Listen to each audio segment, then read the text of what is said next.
7th Board of Selectmen meeting. I would invite everybody to please stand for the pledge. Pledge allegiance to the flag of the United States of America and to the republic for which it stands, one nation, under God, indivisible, with liberty and justice for all.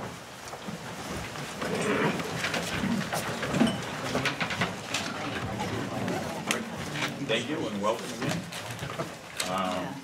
We had some non-public prior to this. Make a motion to seal the 191A32C. Make a motion to seal that indefinitely. Second. All in favor? Aye. We have another 191A32A. Make a motion to seal that indefinitely. Second. All in favor? Aye. Aye. We have 191A32B. I'll make a motion to seal that for 6 months. Second.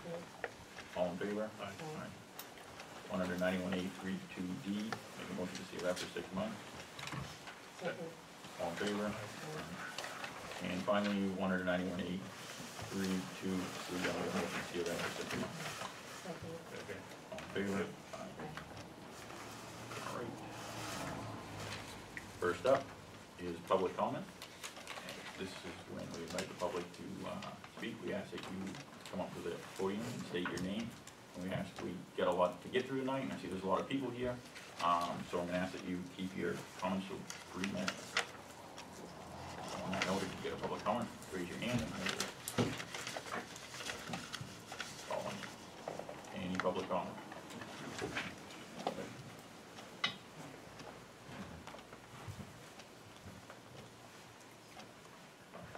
I have one, which has nothing to do with this evening's meeting, but everything to do with the meeting. And it's basically, just 2 words, sand and death played for supper. I am 51 years, 1 month and 18 days older than a grade school friend of mine who died in Vietnam. I'm sitting next to someone who's been in Iraq, Afghanistan, and every sand in the Middle East, and it is contemptibly small to talk about losses. That's nothing but sand and death, and our soldiers. Good for some.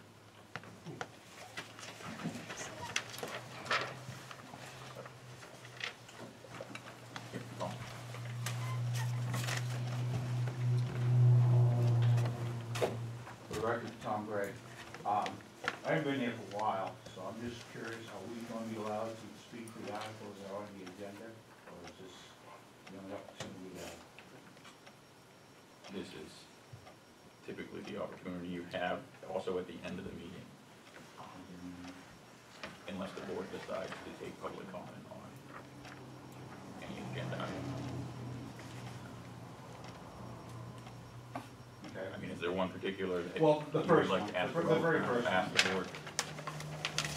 Does the board want to take public comment on that first one? Okay, so we will take public comment on the first one. Okay, thanks. Thank you.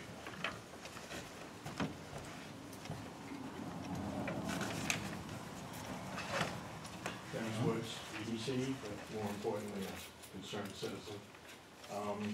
There's been talk that some of the buildings they were demolishing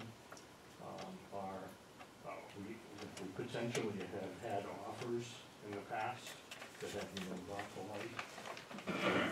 That can be commented on sometime during the proceedings. Appreciate it. Thank you. All right. Does that conclude our public comment? Okay, I will close public comment. New business. First up is discussion of demolition of town-owned properties. Stan? Stan here. I put this on the agenda for tonight because there seemed to be quite a discussion on social media about it. Quite a discussion when I go down to the Milton Hardware, as you know, and other places. I felt that the public needs to speak on this subject. I, for one, am baffled why we were even considering doing demolition of any buildings before we even find out if anyone's even interested in purchasing them. have we had any type of an auction, a closed, sealed bid auction? That should be a simple yes or no. Has the board had an auction? Has it been put out for auction? All right, so how can we go to step B or C before we even haven't done step A? We need to find out, The board's decision was to tear down the buildings for safety reasons. and who's saying the safety reasons? The fire chief went in and inspected the building, the board, the building inspector, I believe, was also involved in the inspections of the buildings, that the buildings were unsafe. And So for years, we heard the old fire department was unsafe, but that ain't getting torn down. I wish it was, but Well, with you that had the way being, you with tear that everything being down here. said, with that being said, we were told by the town officials, the experts in the town of Milton, that three of the buildings are unsafe for human occupancy. Am I correct, Chief Marie? I put my name to two of them. Two of them? Okay. Yes. Being unsafe for human occupancy and being unsafe that they need to come down now is two different In things. other words, if somebody goes inside of these buildings and gets hurt, we own them. That's our responsibility. So auction them off and you won't own them. It's that simple. No. Yes, it is. Don't shake your head. It is Don't that tell simple. me, all right, wait. All right. Well, Let's let me not- back up a little bit here. Get enough pissing.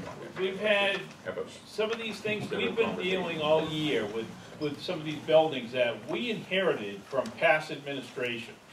Some of them back when you were a selectman. We've been paying out major money on some properties that the town didn't do anything about it. So we had the fire on Charles Street, that obviously drive by, the building is not safe. I mean, totally not safe.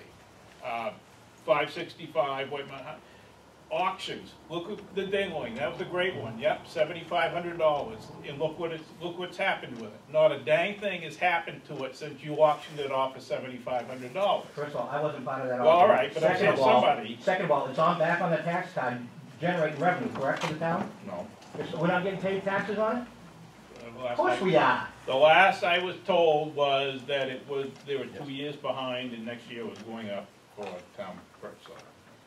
Whoever was the authority, when that dingling, for example, was auctioned off, had the right to put stipulations. Whether or not they didn't put stipulations in there is another whole story, another subject. Well, we We're discussing- were told by the town attorney not to put stipulations on it, because then you're not gonna be able to, they will not be able to get financing with stipulations on. If the house is that much of a nuisance and unsafe, they're not gonna be able to get financing on it anyway. Correct, They'll get that's why we're financing gonna on- take the buildings down, the land is No. of more value than the buildings are. I, for one, would be interested in bidding on two. I'll buy it for the property. I don't care about stipulations. Have anyone ever asked anyone else if they were interested in purchasing any of these properties? Well, they're gonna go on the market for sale. After we spend the taxpayer money. I don't want my taxpayer money spent this way. Well, do you want somebody to get hurt, and then we're gonna get sued? No, I want you to put them up for auction and auction them off, and then whoever the new owners will be responsible. And we got the dingling that's falling in again. Okay, how many other auctions have there been, other properties been sold that have been successful? Not too many that I know of. Well, you haven't done your research then. Show me some examples. Well, I'm not gonna get into a debate with you. obviously you want to get in an argument with me No, on I it. don't wanna get into an argument. Because you have an agenda, this is all about you. I do, Okay, I do, let's, correct. I hold mean, on, I do. hold on. Let's stick to what we're talking about, which is demolition of town property, and let's not go after You anybody see this personally. turnout? They're here for one thing, and that's what I have on the agenda.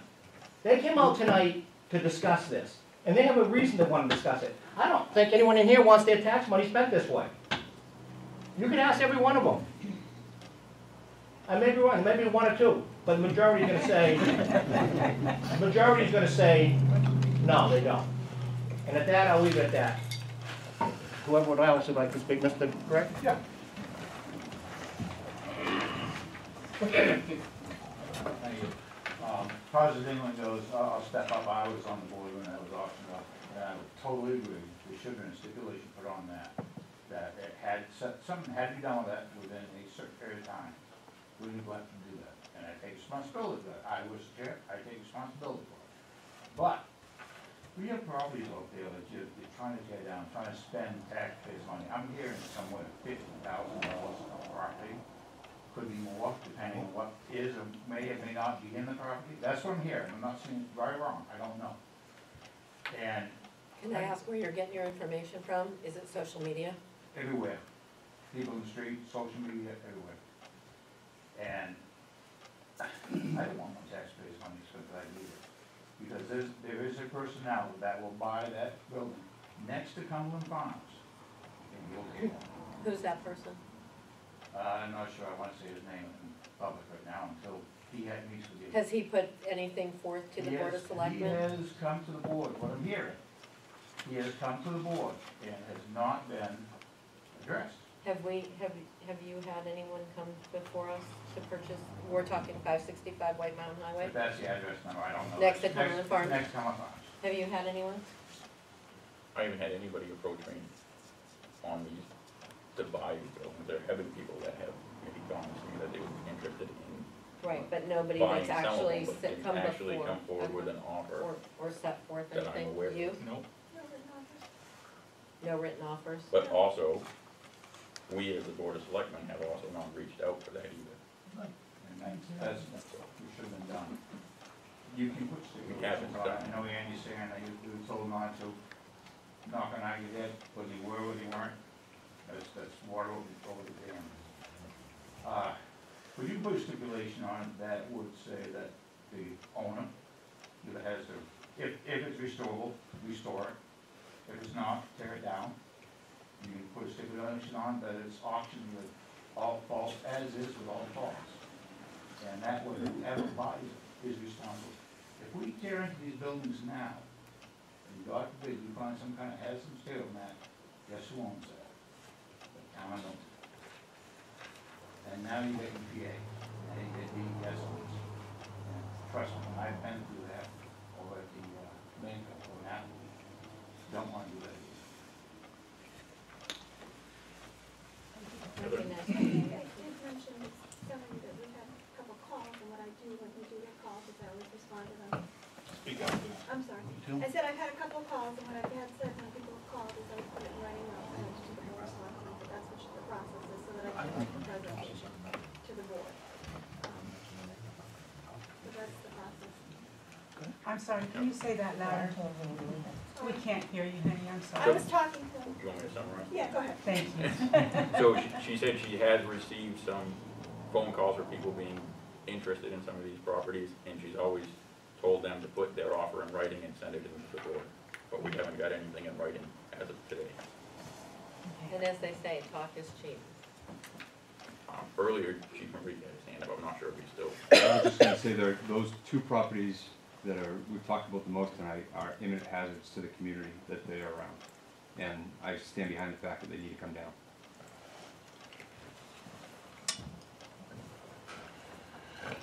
Hi, Sandy Woods, 112 Rocky Point.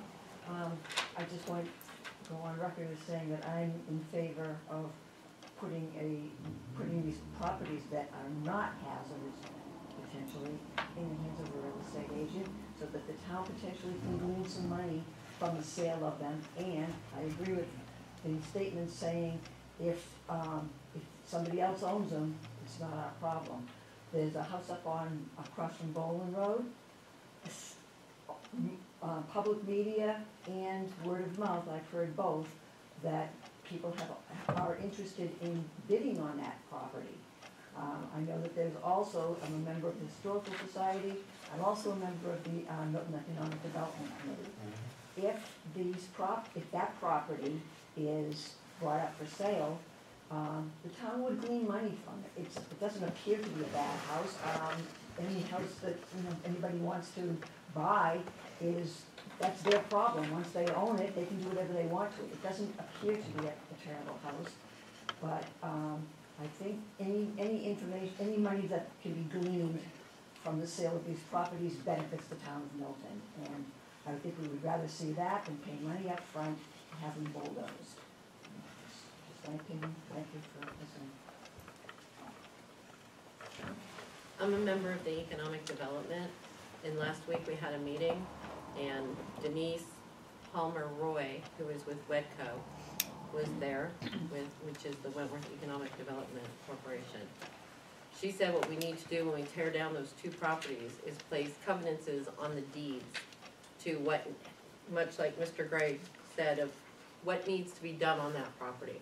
So when we tear those properties down, this is what can or cannot go in there. That is in an area that we're trying to revitalize on White Mountain Highway. So I think it would be in our best interest to put those covenants on that property. I think it was an excellent idea brought forth by her, so.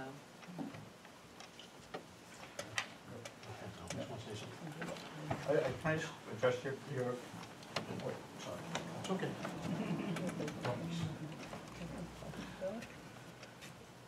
Appreciate you saying that, Mr. Ray, because you're positive, right? What I'm saying is on the properties, if you put the covenants, it's not gonna cover any hazardous materials, may or may not be there. And we don't know that, none of us know. So, but if we dig into it, and we discover that, that's when the town is liable, and it could be thousands of dollars. I mean, after we landfill, Andy was there, to one day. That was, we could have cost the town millions of dollars. But luckily, we had to go to EPA in Boston several times to negotiate that down and get it to a manageable amount. I want to say probably about $500,000 that it cleaned out, but it was a lot more. I just don't want to see that, especially right in the middle of downtown. Don't consider it.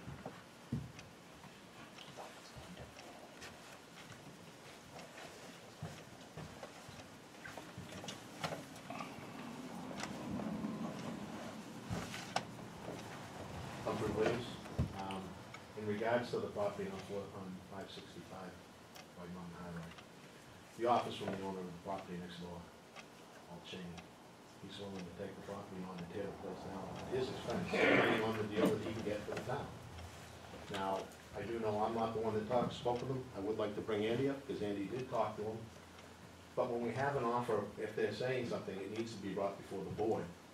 Whether an offer is made in writing or not, if there's already, somebody willing to potentially buy the property, that should be discussed.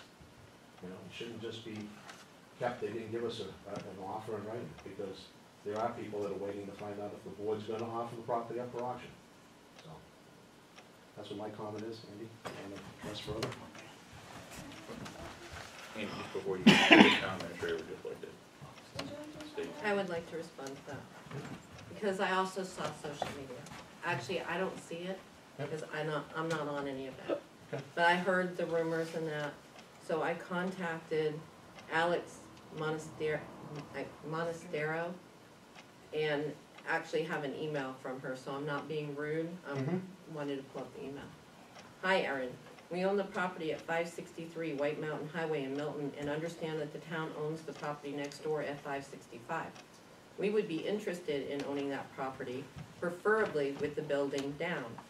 Either way, if you could please keep us informed as to what the town is doing with it, and if there may be an opportunity for us to participate in owning it, we would be happy to discuss that further with the town selectman or the town administrator. Additionally, if there are other properties that the town owns and is taking bids on, we would love to be kept informed. We own a large amount of land in Milton and are vested and interested in property in town. Regards, Alex. That's in writing. That's in writing. That came in today, This afternoon at 2:30, with the building down. With or without it, preferably. Well, I would prefer them down too. So wait a minute, I'm not done.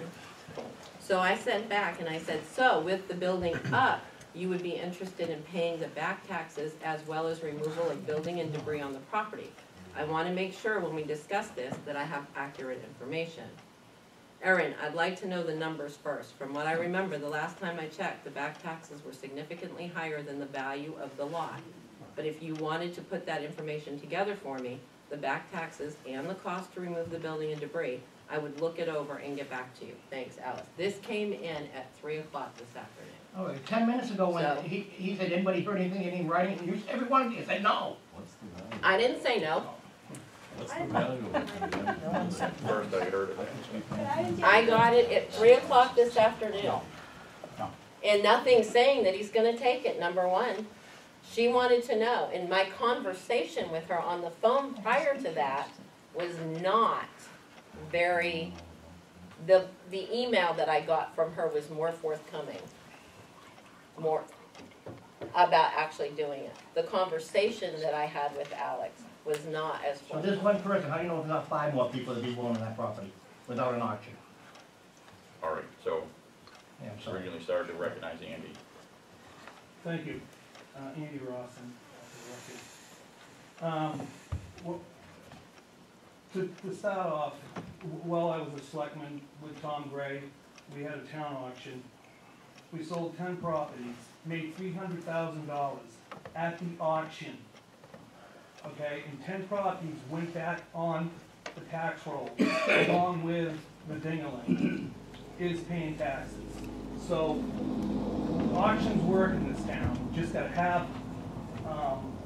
So second of all, I did stop, I talked to Walter Cheney, which is the grandfather of the granddaughter that sent me the email.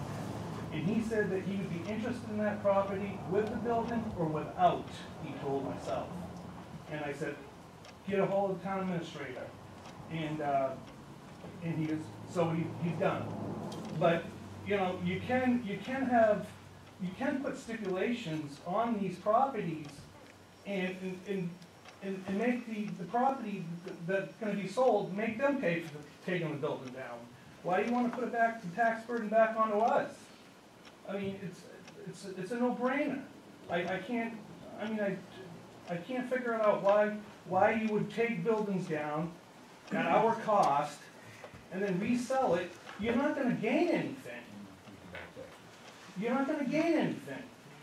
So, I mean, I think that you guys should reach out to Walter Cheney and ask him if he's interested in the building. He is the abutter. And, I mean, he's interested in buying it. Just ask a question from here. Yep. Why are we concerned about whether or not Walt Cheney or anyone else is willing to pay the back taxes? If we're, let me finish, Aaron. I understand what your comment is, because I do also understand about people being able to pay for their taxes to get the property back within a certain time frame. But right now, there's $70,000 set aside, potential for tearing down the buildings, and as Tom mentioned, and a lot of us know, there's the potential for hitting hazardous materials, because from the bids we saw, they're not including whether or not they run into some of these hazardous materials. So that cost does become a town obligated expense once we do it. You can put the stipulation in for them to do it, and the property can be sold without back taxes being paid. Right now, we're not getting anything. We got the property because the taxes weren't paid. So, I mean, that part of it's just another point, that's all.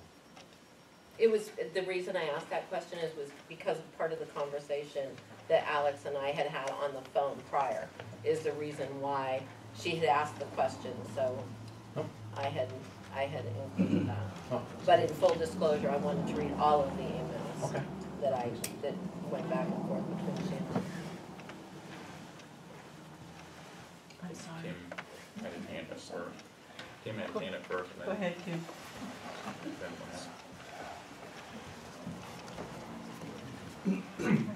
My name is Timothy Long, resident of Milton. Just one question, very simple. Has the board considered finding a real estate or an appraisal person to find out what these properties are worth, what the value is? That would be my suggestion. Can I make a comment? Would it be cost effective for us to tear it down and sell the property for far less than it costs to tear it down? Very simple. Thank you. We made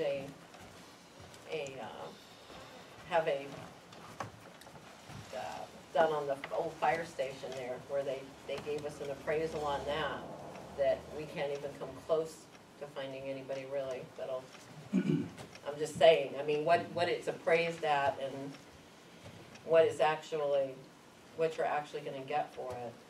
could be this far apart. I'm not saying in all cases, but I'm saying in these particular cases, I mean, could be, and Andy, you know that too from Yeah, no, sitting- trust me, I'm not here to, stir up trouble. No, I'm just I'm here just to, saying, I mean, you. I want the town to prosper and move forward in a healthy, positive way.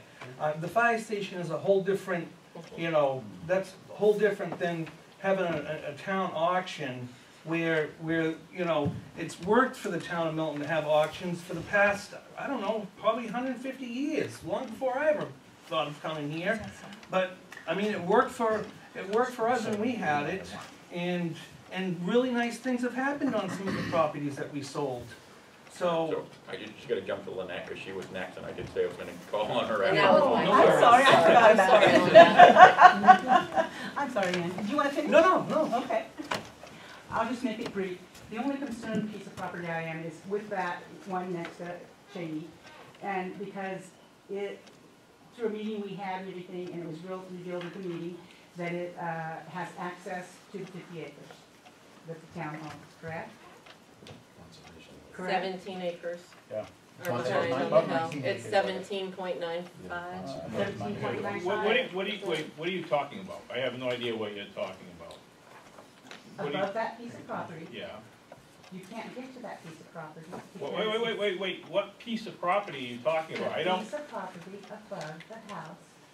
I know nothing about this. I'm not on social media. I don't do anything Oh, I'm with not that. trying to. No, but I don't know what you're talking You're about. not letting me finish. Okay, well, you're saying about a piece of property. I don't, Excuse me, let okay, me finish. okay. Let me start from the beginning so it's Okay. quite clear, Okay. all right? Yeah, The house next to Cumberland Farms. correct, yeah. If we keep that piece of property or a piece of the piece of property, it would allow us to have access to the property behind it. So what value is the piece of property behind it? It's up a Well, hill like this.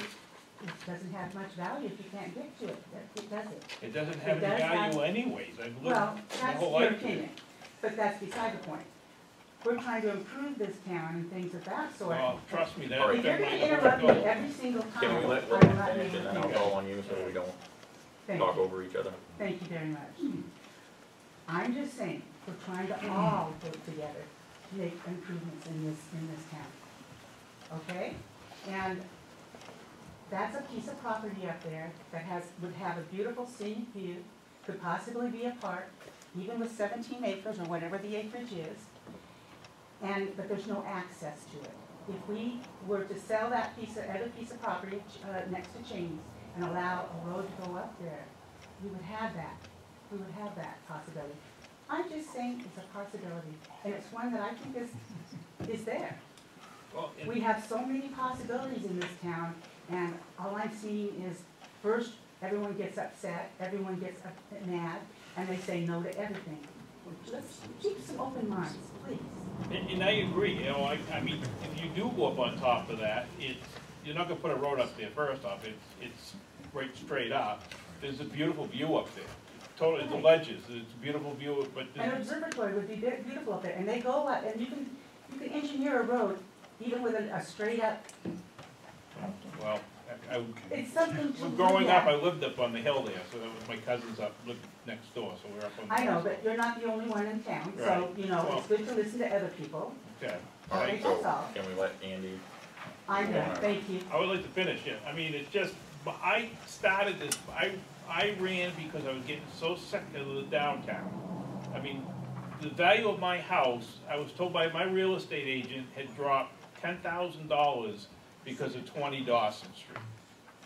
Because of the house that the town of Milton's been sitting on for how many years, I have no idea how long it's been, it's just sitting there vacant, nobody's done anything with it. So my house, value of my house dropped $10,000, don't go by Zillow, and, if you wanna Google it, but, then we had all the cars that were parked at the dam, there was, 6 of them that weren't registered, had trees growing up through the wheel wells, yeah, all right, I kicked the storm up about that. You came into the town of Milton, it looks like crap, and it's like, okay, we're trying to improve the vision of the town of Milton, and I mean, the ding-a-ling, okay, they bought it for $7,500, and they haven't done a darn thing with it, and It's an eyesore. Everybody complains about it, but nobody wants to do anything about it. You know, it's like, all right, I step up to the plate. I ran on the platform of, you know, let's clean up the town. It's, you know, I'm worried about the school. I mean, it's like, you know, they can't get kids to play sports. I'm like, what the heck is going on in this town? You know, how are we gonna sell Milton? We gotta clean up our mess. We have to clean up our mess.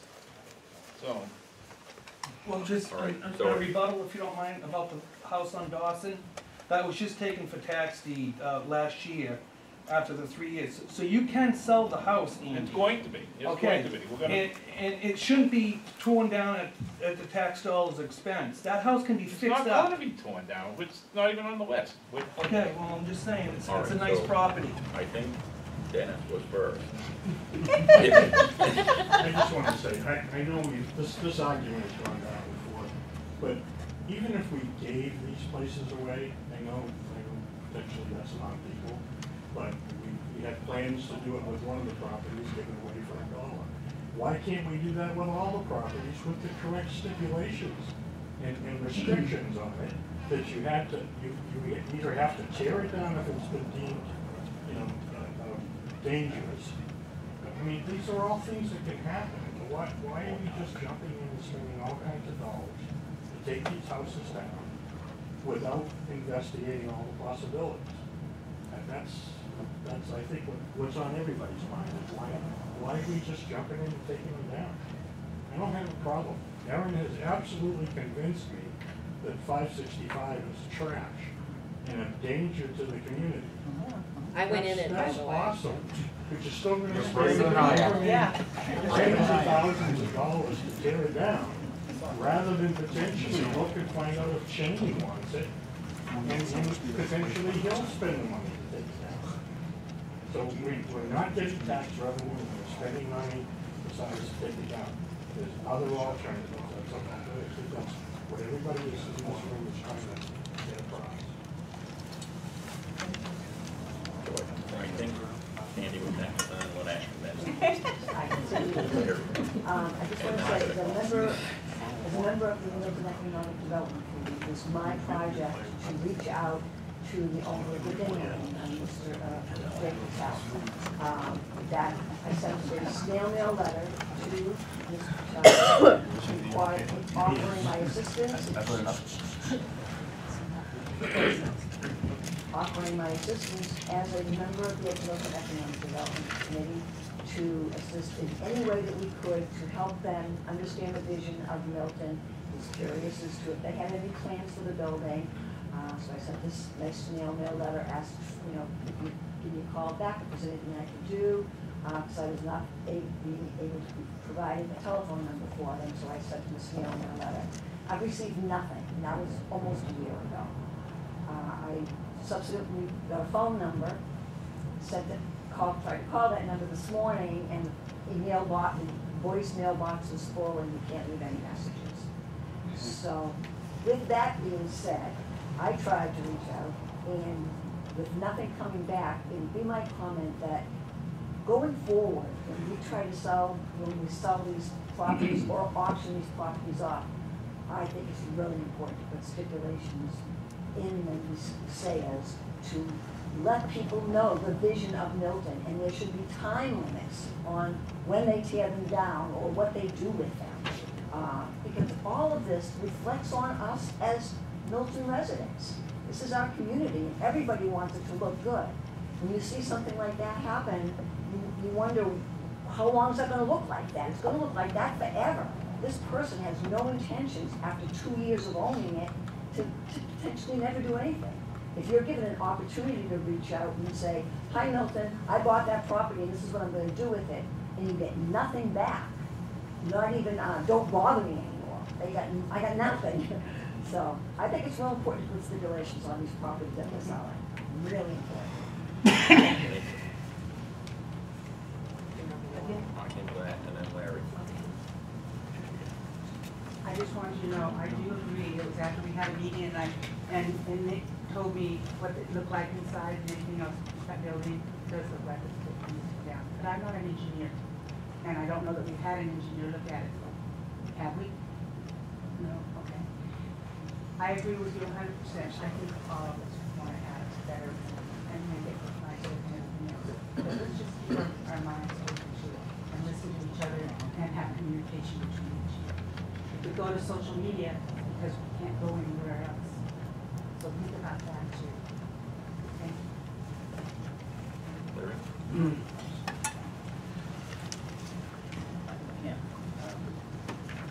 Thank you, Ed. As I think you say before, Larry Brown, Virginia City, White Mountain Highway. Nice thing about being up on the ridge, on the way from the civilization of both villages. Have a different perspective, and that is what is missing is a matrix, and that is one that cross-references the particulars and toxins of each property, the requirements of remediation, third-party certifications and qualifications by anyone doing remediation, the clerk of the works for one property or the whole, and their qualifications, the tax loss consequences and impact on the town budget as a dollar figure and as a percentage of this year's budget, also amortized back 5 years and projected forward 5 years for what actual money we're talking about and its impact on the total operation of the town. There are several phrases that come to mind. Legal sale, that would include the $1. Known or should have known, which is always an aspect of due diligence. What are the obligations of the holder in due course? And what stipulations as holdback and penalties out of funds that would necessarily put forward by the purchaser held in escrow to offer encouragement to improve the property. One thing that is not here and should be mentioned to the benefit of the board. The board's obligations under 91A are to protect the reputation of individuals who are not members of the board, to protect the financial interests of the town, or illegal tax negotiations, to protect the health, safety, and welfare of the town's citizens, and to protect the legal liability and exposure of the town. And those are the issues that should be guiding this discussion. Since I'm obligated to remember use of information, 1958 U.S. Forest Service pulled buildings using telephone poles sunk to a depth of 8 feet or to ledge and backfilled with wet sands for 90% compaction can be installed on slopes up to 25 degrees, which is beyond the steep slope of the system.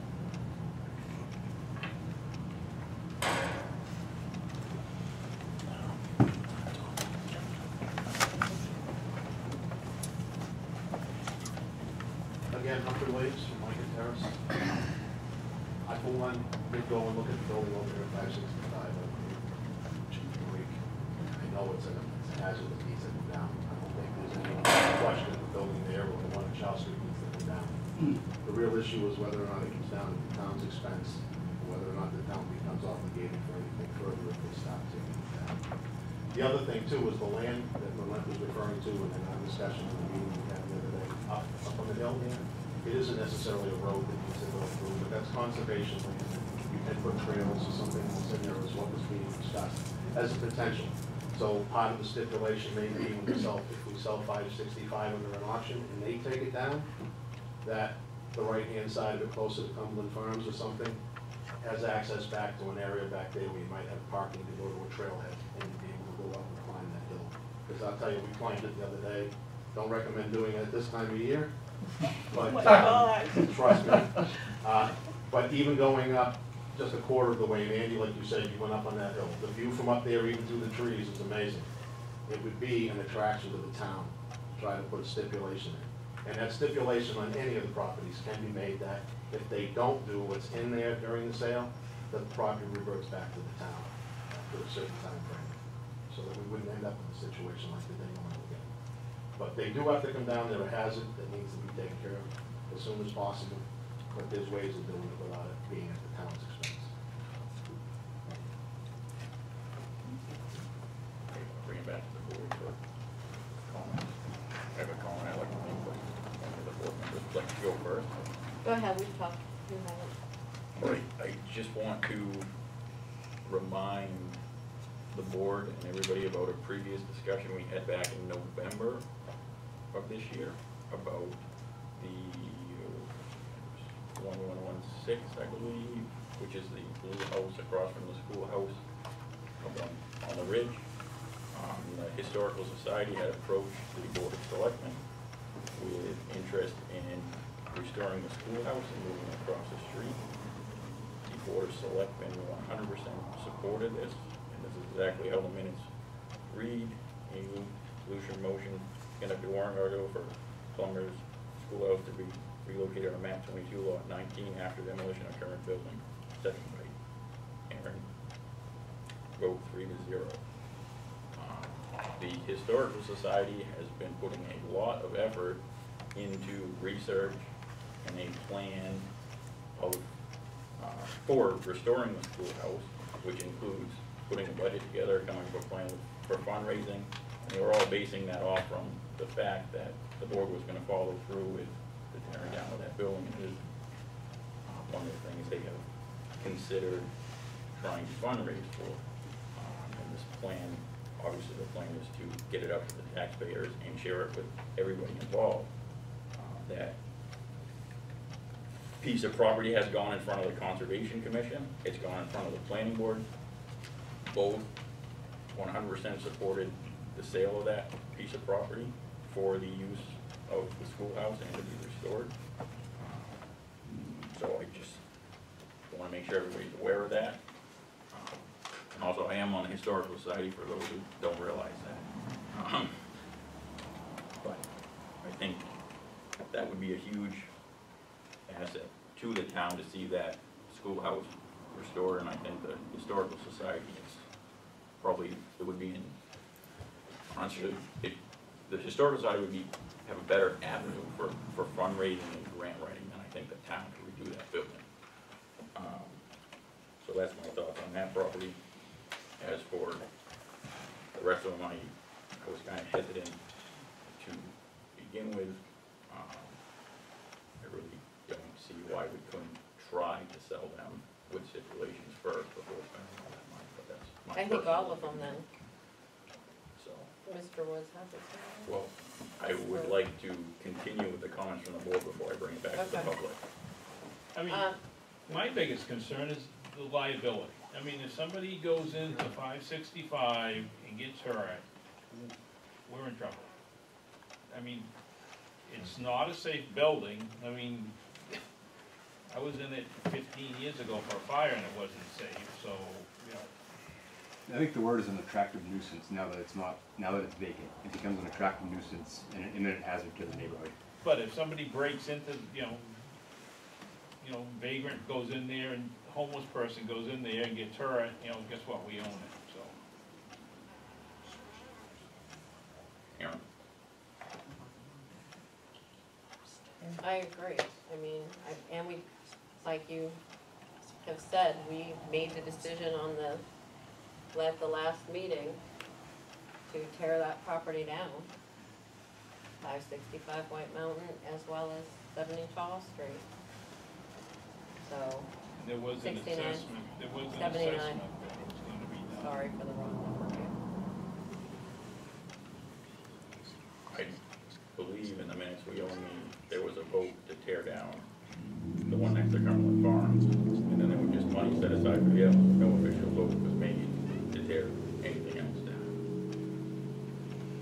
Do you have? We do in our packets, we have to approve it tonight. Well, why don't we turn back to the people, let me look up this and, see if, All right, where to start? I think I'm gonna start on Mr. this side Woods of the had room and his work hand this up. way. So, she shouldn't made a comment yet, so I'm gonna start over. Yep.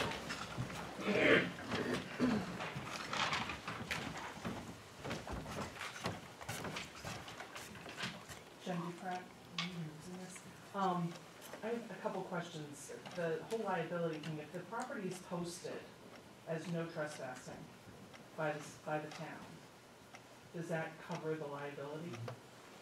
I would think if you posted it, no trespassing, somebody breaks in, they're breaking the law. That would be one question I had. I don't know, I mean, I'm just asking a question. The second question I had is, were these properties in the condition that they currently are in prior to the town taking possession of them? And if they were, why did the town allow them to get to that state? Because these properties would be a lot more attractive to buyers if they weren't in the state that they are in right now. I understand the one on Charles Street is a fire, like you can't do anything about fire, obviously. But if these properties were in better condition, then they'd be much more attractive to buyers. Can I respond to that? Yeah.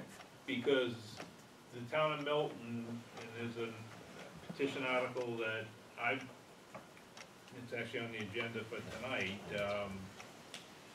the 2015 International Property Maintenance Code. Basically, the town doesn't have anything in the ordinances that can make somebody clean up Clean up their there, house. sure. There's nothing in there, you know, the 2015, research I've done is a way of making either fully or in partially, so that it gives code enforcement some teeth to go and take care of.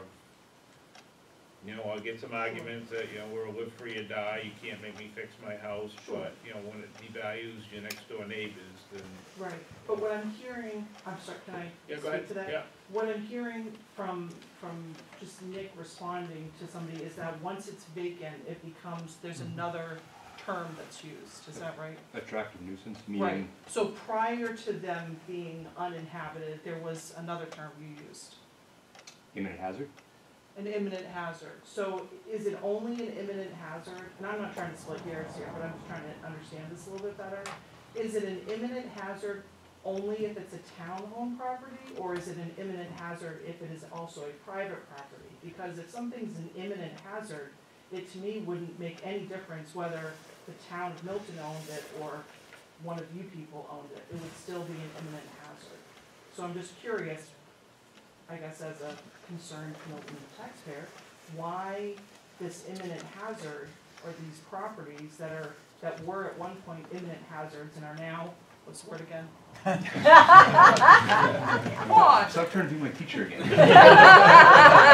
now unattractive nuisance or whatever it is. Attractive nuisance. Yeah, and then like what, you know, I guess, does the board understand my question? I think so, I don't know, Nick had his hand up if he wants to. Yeah, let Nick I'll- respond. I'll try to explain it. So we'll use the property downtown, for example. Mm-hmm. Code enforcement had been working with that property when they owned it, with cease and desist orders to make sure the hazard was taken care of. Was mitigated, and it never was? No, Okay. never was. So in New Hampshire, like Andy said, live free or die, if a resident is owner occupied, you don't have authority to go in and deal with fire code violations. Okay. Once the town became the owner of it, they're now a tenant. So the fire department had the authority to go in and deal with the life safety hazards. We went in, we did an inspection, we realized the condition of the building beyond the obvious that Brian had been dealing with for 3 years. Sure, And immediately evicted sure. the occupant. So the common sense is sort of out the window and it becomes sort of a legal ease kind of a situation. Yes. Does that make sense? Absolutely. No, that's very good. I mean, it makes sense legally, it doesn't necessarily make sense. Does that jive, Brian? Go Yeah, ahead, Brian. even if we had the property maintenance code, it doesn't let us go into their homes. Sure. And we 3.5 years trying to get this gentleman to clean up. And the state of New Hampshire, they got all the rights in the world. We couldn't go into that house until we took it over. But it was still, ooh, can I speak over here? But it was still classified as an imminent, whatever the words are. When I had, for 3 years I had it, was to clean up where the barn was tipping over. I had not, or nor could enter that house Sure, without permission from the owner, and right, most likely he would have said no. okay.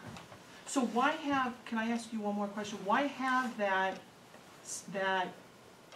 code, or why have that classification of that property in the first place? If you can't, if there's no actual enforcement behind that classification of property, Even with the property maintenance that Andy's is talking about, Yeah. that's to the exterior of the house, nothing to do with the inside. okay. just to take it one step further, as far as the town owning it and him now becoming a tenant, the town advised him, meaning Brian and I, that we would be coming to do an inspection. He still had the right to refuse that inspection. So to even get in there, it was a court-ordered search warrant. Okay. Thank you. And to get the court-ordered search warrant, we had to prove our case that we believed it was a hazard, life safety hazard, so on and so forth, and the judge signed off on it to even get in there. And then we had to do the inspection and find codes that verified what we needed to do to make it safe. When we got that order, we're only limited to what, 1 day to do it? Yeah. Time and date specific to when we could do it. But I hope you can appreciate my question Oh, yes. about, you know, I mean, the fact that a property is gonna have far greater resale value if it's not an imminent danger or a nuisance, whatever, or whatever terminology you wanna use to classify the property. Which then gets you more buyers and gets it back on the old tax rolls, as we keep saying. But again, that, 3 years has to pass before. Absolutely. So, I mean, Sure. Thank you. All right, so I'm gonna continue to go from I'm gonna go at the end, it's okay, Brian? right to left, and just, it is kinda getting late and we have a lot to do. I wanna give everybody a chance to talk, but I just request if you could try to get to the point as quick as possible would be appreciated. So go ahead, Glenn, and then Tom. Glenn Bailey. I'm thinking of only the schoolhouse on the property across the street. Are you not concerned that there's a apparent conflict of interest when the vice chairman of the historical society and a member are the ones deciding to swap these properties back and forth for a buck? And which board are you sitting on when you make that decision? I'm on the Board of Selectmen and I But also disclose you're the that. vice chairman of the historical society that Yes. that is the recipient. You don't see a conflict of interest there? I have no personal gain. I'm volunteering on both boards, I'm strictly a volunteer, that I'm trying to do the best interest of the town. Tom? Thomas McDougal. The bit about the attractive nuisance, I'll make it a segue real quick. It's an attractive nuisance if, like us having a ladder up on our house, even if we have our land posted, there's a ladder against scaffolding, that's considered an attractive nuisance. We could get sued if somebody was to climb up the ladder even though we posted the land, because little kid people climb a ladder. I really wish next time you decide to, what do you call it, encumber monies like what happened with this, that you give the reason why you're doing it, instead of just, oh, we're gonna tear the houses down, about the condition of what it is, the attractive nuisance that, you know, we're under severe liability. Personally, thinking about the attractive nuisance and all that, I really would feel awful bad if a kid went in there exploring and got hurt, and I was fiddling over spending $20,000 to tear it down. However, having said that, if there's a way that we can sell it and not have to do that, and if we could have done it, you know, 2 months ago when we started to money, or maybe 5 months ago, I guess, then, you know, just, let's start looking at other ways of, instead of just, but also be open to the people. Hey, we gotta spend this money because these buildings are in bad shape, it's an attractive nuisance, somebody can get hurt. Instead of just saying, we gotta take money to tear buildings down. I think that would have gone a long way in satisfying everybody. Thank you. All right, so I'm gonna continue to move this way, and I forget who had their hands up if they still have comment. Dennis Woods, EDC, and a member of the Historical Society. I understand, you know, the board's consideration of the $1 sale and the moving of it. It's convenient because of the location and so forth. However, not having brought the homes and the properties to market, so to speak, to see if there were alternatives, potentially, you know, $130,000, I think was the number that was thrown around about Plummer's Ridge. That's a lot of money, especially when you have the cost of demolition. So maybe we go back and we talk as a historical society and see if there's an alternative, if in fact it makes a lot of sense and beneficial to the town to sell that property off rather than to pay to demo it and move the building across the street. I've heard some alternatives from folks around town. I think that could be investigated in conjunction, BOS in conjunction with the Historical Society protection, as an alternative. With that being said, that was something that I was gonna bring up tonight. You know, I personally thought, shame on me for not being educated, I thought the parcel that blue house sat on was the parcel. I didn't realize we were talking close to 3 acres of land. And, you know, I personally was going to change my vote that I do not, I really wanna restore the schoolhouse. I mean, it's absolutely gorgeous, it's the history of Milton, I definitely wanna do that. I definitely was gonna bring up later on that I'm just gonna change my thinking on the house up at the top of the, I haven't been in it since the mold issue, I haven't seen it. I can tell you, I've been in that house on the top of that one, I was more nervous being in that blue house than I was on the house next to Cumberland Farm because of the mold. Yeah, but with that being said, I think, scary. but with that being said, you know, I don't It's taking on picture, water. even if the schoolhouse is restored, I don't think, you know, if they have open houses or, you know, tours or something, you're not gonna get more than 2 or 3 cars. And I think where it sits now is more than enough space to put 2 or 3 cars. Personally, I just can't picture, you know, I thought it was the footprint of the house. You know, if you looked at it, but then actually I looked at the tax card and I agree 100% that. It just, you know, with all of this coming to light. Right. It's worth throwing that back into consideration. Right, and there again, I was gonna bring it up later that, you know, I'm not, you know, we're gonna go through warrant articles, and I'm not comfortable with, I think there is a ton of value. Back in the heydays, that was the most beautiful house on Plummer's Bridge, so, you know, I just didn't realize, after the Wagner house, but that was. I mean, that house also has been, from previous boards, has been being saved for a while for the schoolhouse restoration, which I know the 2 previous board members sitting in the audience that were involved in that, but it isn't something that just happened overnight. I'm just asking in consideration of what's been said here tonight. We should take another look. That's all.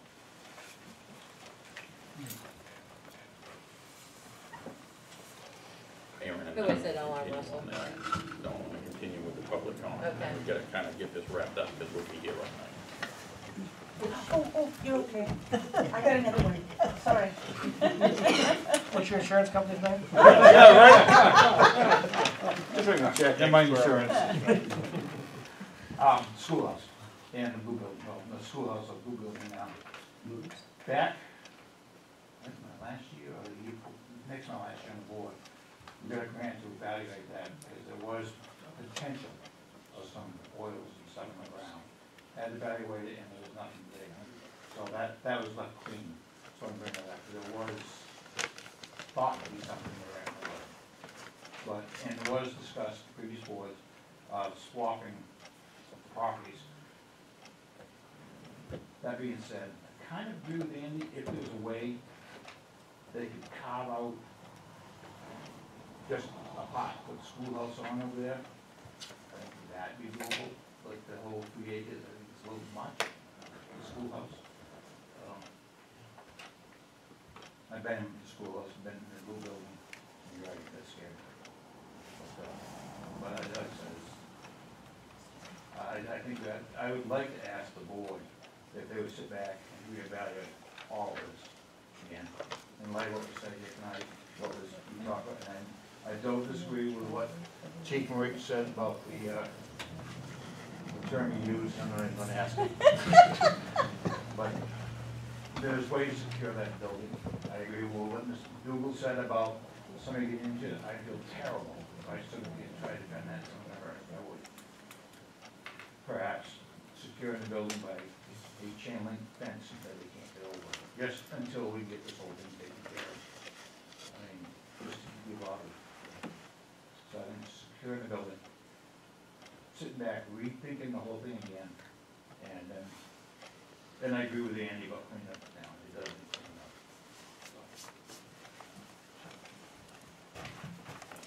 All right, is there anybody else over here? And then I'm gonna go back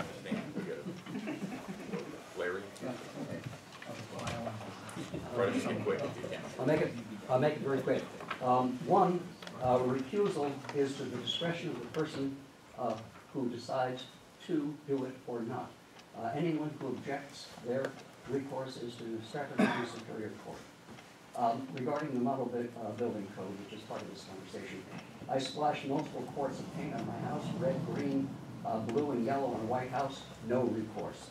I put a giant blue tarp intact on the roof, no recourse. Clear varnish on chipped paint, no recourse. Impolite words on the front door, no recourse. A garbage can of clean Instafoam filled beer cans, rolled in and out every day, no recourse. Plywood cut out water shapes, a nice little photograph bikini, on a laundry line brought in and out from a natural tree, no recourse. Good for your guy.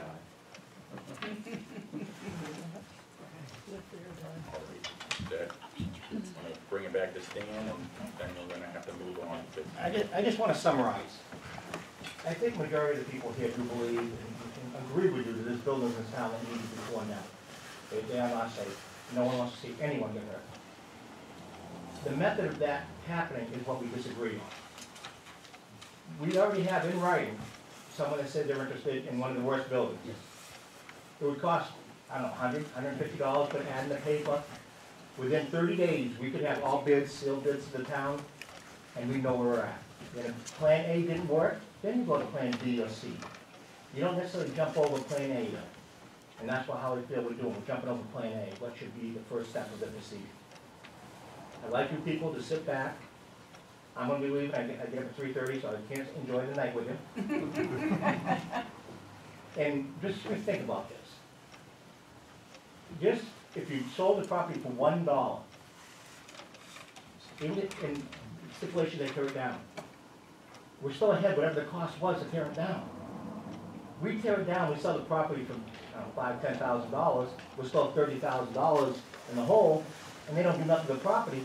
It's gonna take us 15, 20 years to get our investment back in tax revenue. It doesn't make a good business decision.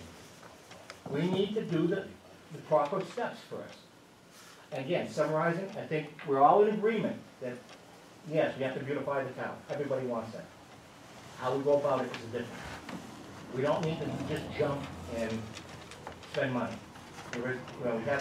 We have someone in writing, there may be 5 other people interested. I know there's other people interested in properties in this town.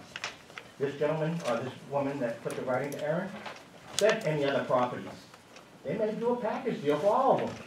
How do we know unless we do the procedure, and try it? We don't know. But for us to spend $70, $100, $150,000 of taxpayer money before we find out is not the proper thing for you people doing. You're not doing your job in my book if you do it that way. And that's all I have to say. Thank you for what needs to be tonight. Thank you. We'll bring it back to the board, and then. Thank you. Yep. With that being said, us not doing our job, I've looked at this all weekend long. The little notebook that Danielle puts together for us, that's all our information, and that this is like our holy grail, our Bible, whatever you wanna call it. We, the 3 of us, are human beings.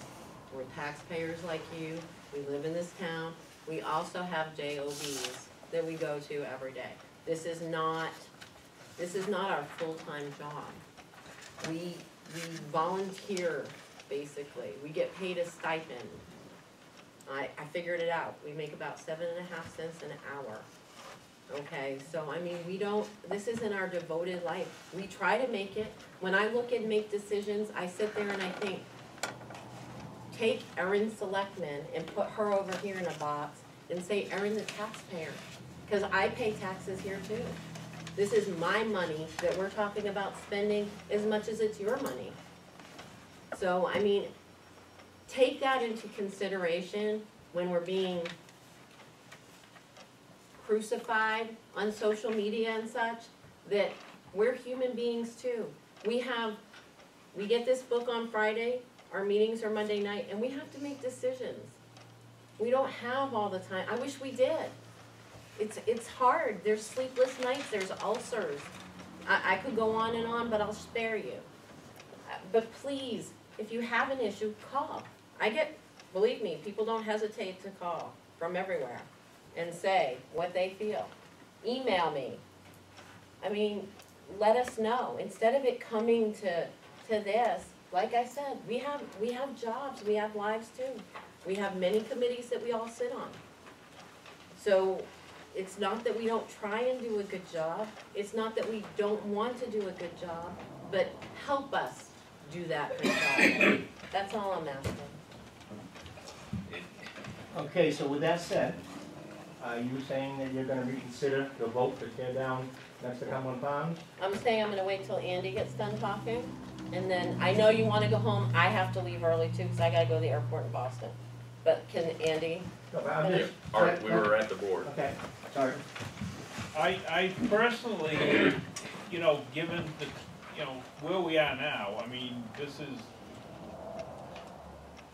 I worry about somebody getting hurt, I really do. I mean, Child Street is somewhat secure, top of the hill. I mean, somebody can break in there, the one downtown scares the daylights out of me. But to come in this time of the year and have to hire somebody to come in and clean it up, it's not gonna happen. I mean, you know, they're predicting, well, we're talking snow.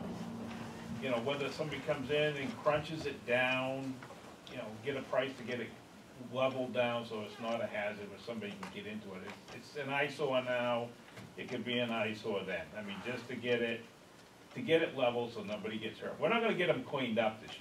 That's not gonna happen. The ground's frozen, you're not gonna get the foundations out, so that would be my way of thinking right now, is to at least get it down so nobody gets in there and gets hurt, so. I mean, we're not taking anything away, there's no hazards, you know. I think if we're gonna, I don't think taking down, leaving a pile there is any safer than what we have Well, down. nobody can go in it, you know, somebody go in there and flick a bic, and there goes 2 or 3 buildings downtown, so. I personally think that, Well, I personally am not gonna decide Yeah. tonight anyway, so. I think we need to try other options before we jump to tearing it down. That's my Would guess. you like that in a motion? For what? I don't know. To hold off on all of this, we made a motion that we were gonna tear it down. And it was approved by the 2 of us. So shouldn't that be rescinded? I mean, I If that's what believe you're- it needs to be, I mean, I voted no on it, so. Well, I mean. well, it doesn't matter, it's still passed 2 to 1, whether you voted no or not. I mean, we still need to, It seems to me that it should be one of you two. Yeah. Right, if I'm not Right. mistaken, Tom, he has the legal right to make the motion, correct? The negative vote has You to can't write. make the motion. Yes, It has to be a one positive. right. yes, So it's up to one of you So two. I make a motion, well, you just had this look on your face, I make a motion to rescind the vote of tearing down. I'll second that. All in favor? Aye. thank you. Thank you. Thank you. Off the bat. All right. Now, Thank you, Stan. So- Very, I ask very that y'all stay and enjoy the rest of the evening with us. Now, how can you refuse that after, come on now. Make it quick. I think we had a lot of good conversation there. Let's continue Let's it. continue on. So, we will move on to number 2 on new business. Adjust the OS meeting date to the town serve holidays. Heather? Nice, Stan. We need to change, we have a holiday the next Monday, so we need to change the 122 meeting to 128. And the 2, can't remember, I'm writing, I'm going to, my clock. Okay. 218 to 2, it's like 225. Yeah, 25, 2019. So, 121 to 128? Yeah. Then 218 to 225? Yes. I'll make a motion to change the 122 meeting to 128, and the 218 meeting to 225. I'll second it. All in favor? Aye. Fine. All right. Next up, request BOS approval to pay CAI Technologies from GIS Capital Reserve Fund. Bruce is gonna speak on that. Is Bruce gonna speak on that? That's what I was told. Does Bruce wanna speak on that? I can read. Bruce doesn't want to speak on that. He's all cool right now. Get my hearing aids working here. I didn't know if you had any questions on this payment for the GIS services. I just wanted to give you an update on where we are with that. I've been in contact with Tim Fountain from CAI Technologies today, and they're just about done digitizing all of our tax map and planimetric materials.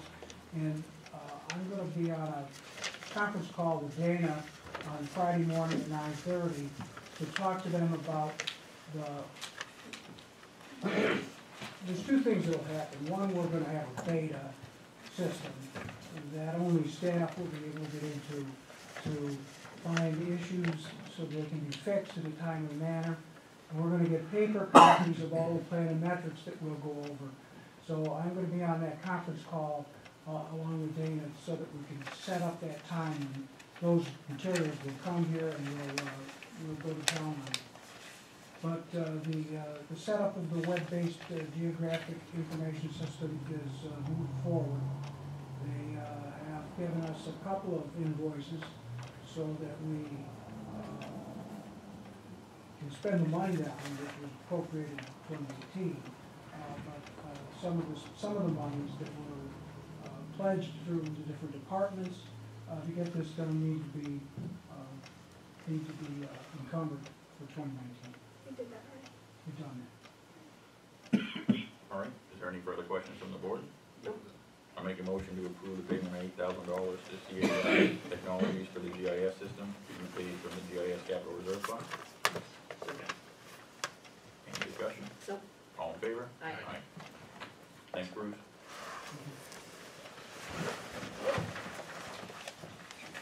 All right, on to old business.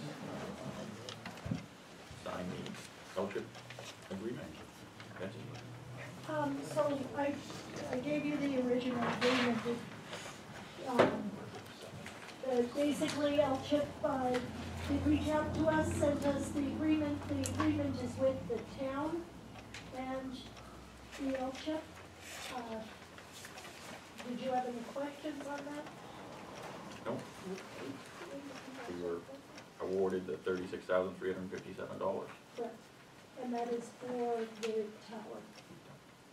Congratulations. Thank you. Yes. Good job. Yeah, well, it wasn't me, but thank you.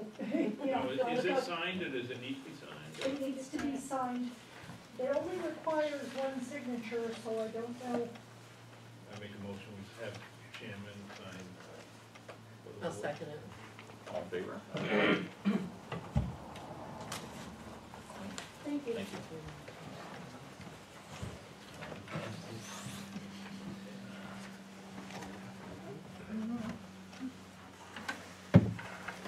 I'll sign.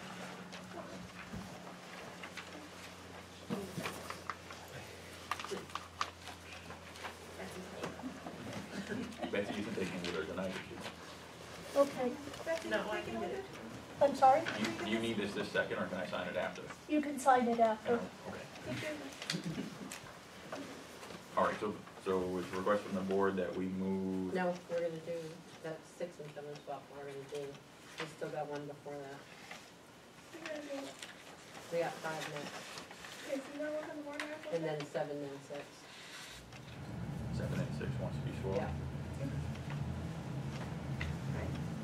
Before we start the warrant articles, I just wanna say, and I'll talk as loud as I can. And if there's reading to be done, if y'all don't have any objection, I'll do the reading so you can hear. Thank you. Sorry. Thank you. The warrant articles you all have in front of you. They came back today from the attorney, and they came back and we were working on the attorney, and also Bruce gave me some revisions, and I also had an email that came from our trustee at the trust funds as well. One of the challenges is we have a little bit of a conflicting opinion, I'd go between our trustee of the trust funds and our attorney, so when we get to that one, we can talk about that a little bit more. The first one, do you wanna just go through them? Should we read them? Or do you- Yeah, so we want to go through each of them real quick. Yeah, I mean, we did read them off at the last meeting. I don't know. So we can just do the header and if anyone. I think the only thing we probably should read is what we changed. Right. Because unfortunately, There's some changes. Yes. it's getting late and we have a lot to go through. I know it's not ideal for everybody sitting out there, I apologize in advance, but So how about we read it and read the dollar amount that's being put into any that are figures? Is everybody in agreement with that? Does that sound like it'd be okay? Audience participation tonight? Get used to it? No, just kidding. so, I guess can I just make one comment? The concern when we talked about these last was the way it was worded. And that's been changed. Better. Are you satisfied with that? It's You better. wanna, We had a long talk with Walter about that, and he was just like, I don't know, he said, he and I went back and forth, and I said, one of our selectmen is very concerned about the wording, and he said, well, can I change it to this? And I said, well, I'm gonna give you Randy's phone number here. so the new wording is this appropriation will be funded by the transfer from the fund balance and no additional amount will be raised by taxation. That's the new wording. Versus I don't have the old wording with me here. Raised by new taxation. He said by taxation, I tried to put it, I could go back and forth. Well, I was in agreement that it would be no new taxation.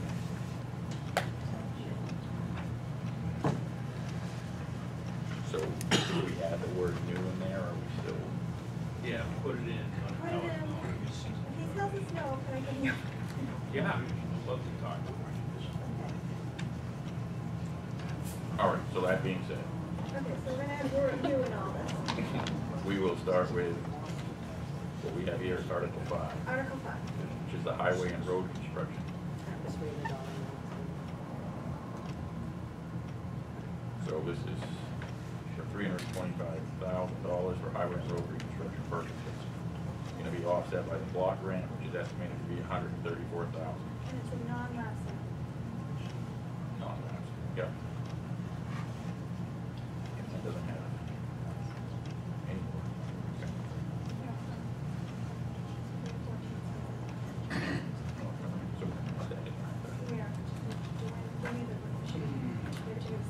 I just got a text saying you need to speak up. Okay. Joanne has given me an estimate, which is our finance director, she said roughly it'll be 14 cents on that one, I'm working on speaking up, so. Is that better, whoever texted you? Okay, So, so we're gonna vote. We have a Ready to motion. vote? Are you gonna do it without that word new being in there? Doesn't have that. This one doesn't. I make a motion, we accept Article 5. I'll second it. All in favor? Aye.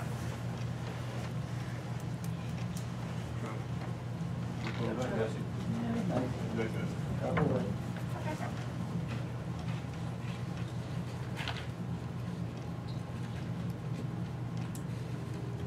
I think this is an extra one of the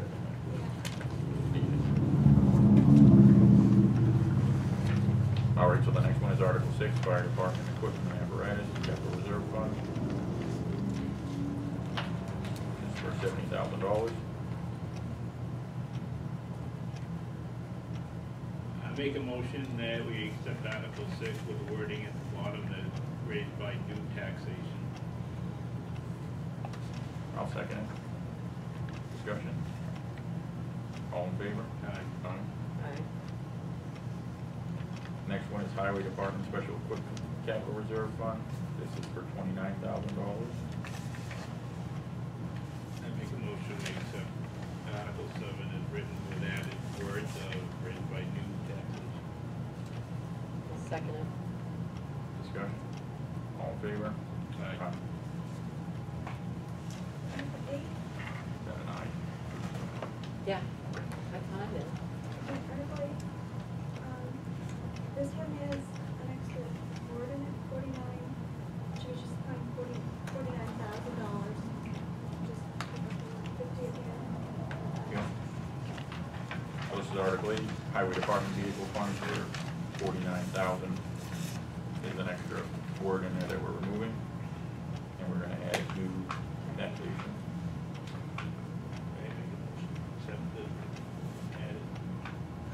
As corrected, amended, yeah.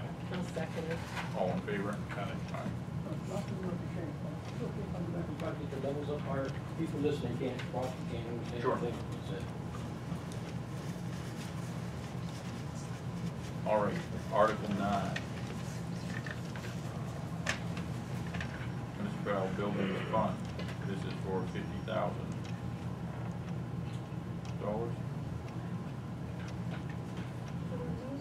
Yep, we need to add the word new.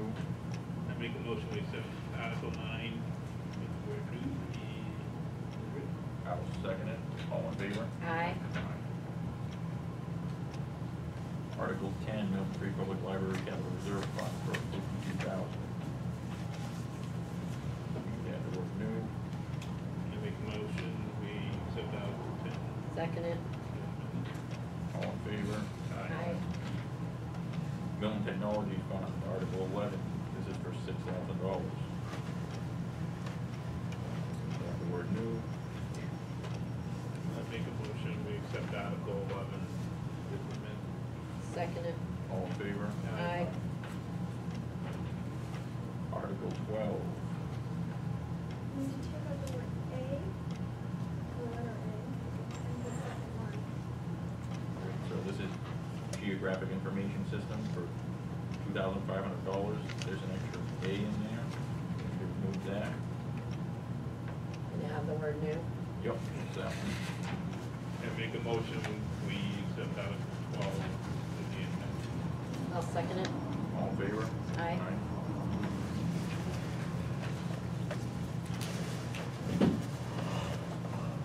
Article 13 is the Bridge Capital Reserve Fund for $25,000.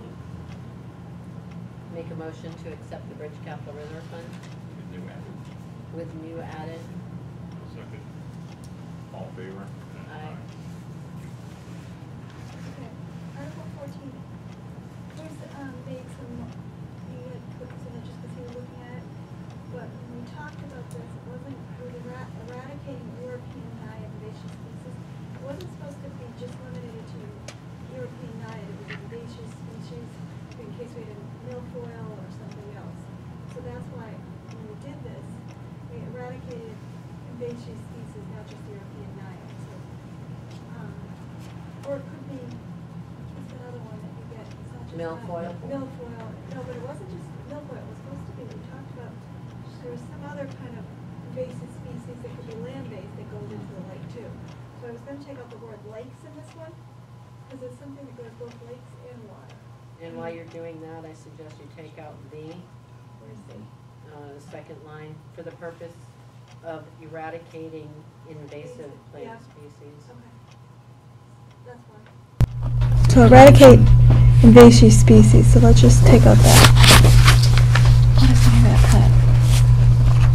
And I would leave the word in and just take out lakes. Okay. In the town of Milton. Yep.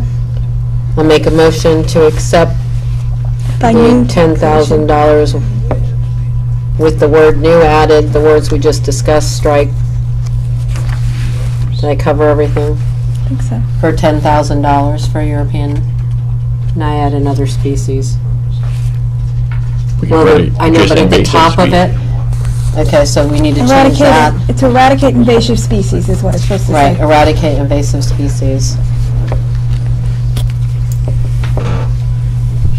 Do you want me to do it again? I got it. No, I think you're good. All right, do I have a second? Second. All in favor? Aye. Aye. Is it just lakes? Wasn't there rivers? Yeah, that's why we took lakes out. That's why we took lakes out. It goes in Okay, rivers, water all right, bodies, so and good. could be, there's something that does both land and water too. And it just, that's why I wanted to make sure they covered both. So Article 15 is convey property of 1121 White Mountain Highway to Milton Historical Society. Article 16 is convey property 1116 White Mountain Highway to Milton Historical Society. I would say, based on the conversations that we had tonight, that we need to strike these from the warrant. So I'll make a motion to strike Article 15 and Article 16 from the warrant because they have to do with the property at 1121 White Mountain Highway and also the property across the street at 1116 White Mountain Highway. So I'll make a motion to strike that, both of those from the warrant. I'll second it. All in favor? Discussion. Sorry. Discussion.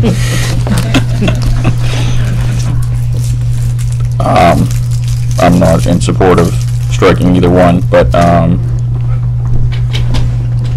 just remember that when the town continues to keep that one-room schoolhouse, which they've owned since 2009 and haven't done anything to it, that roof is close to needing to be redone. It's gonna cost the town some money. So, and also both these went in front of the planning board and the conservation commission, and they passed 100% with a recommendation. So, any other further comments from the board? Who sits on the Okay. planning board? I'm just gonna ask the question in full disclosure in that we know that you're on the Historical Society. Mr. Bailey brought that up earlier. Yep. As well as the select board. Mm-hmm. And you're also a member of the planning board. So when you say that it passed, did you vote on it at the planning board level? In full disclosure?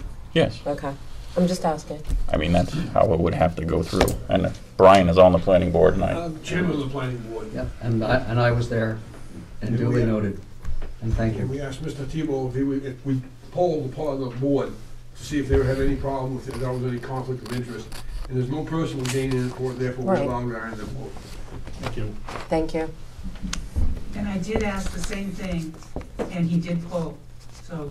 I just wanted in full disclosure, because not everybody knows that. Right. So those that are hopefully good to hearing know. us now at home.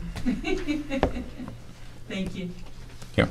yeah, I mean, I'm volunteering on both boards. There's absolutely no gain whatsoever for the Historical Society going to the Historical Society in no way whatsoever. So, Saying that is not but- the only, that's not the only consideration. Oh. Yeah. Okay, so all right, so roll call.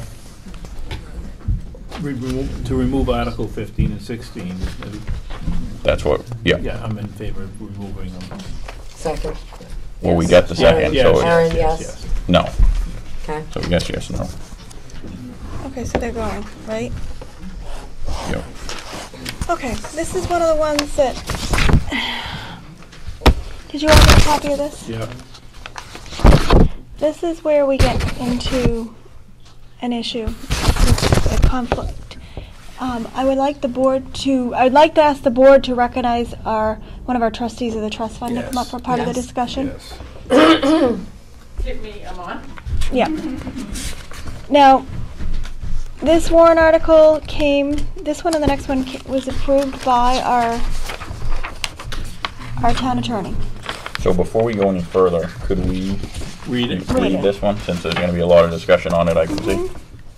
Aaron, do you want to read it? I'll read it. To see if the town will vote to establish a Milton Town Cemetery Expendable Trust Fund pursuant to RSA 31:19-A and RSA 289:2-A, allowing all future proceeds received from the sale of cemetery lots in Milton Town cemeteries, and further to name the selectmen as agents to expend from this fund. Majority vote required. And then the next one in question is Article 18, right? Correct.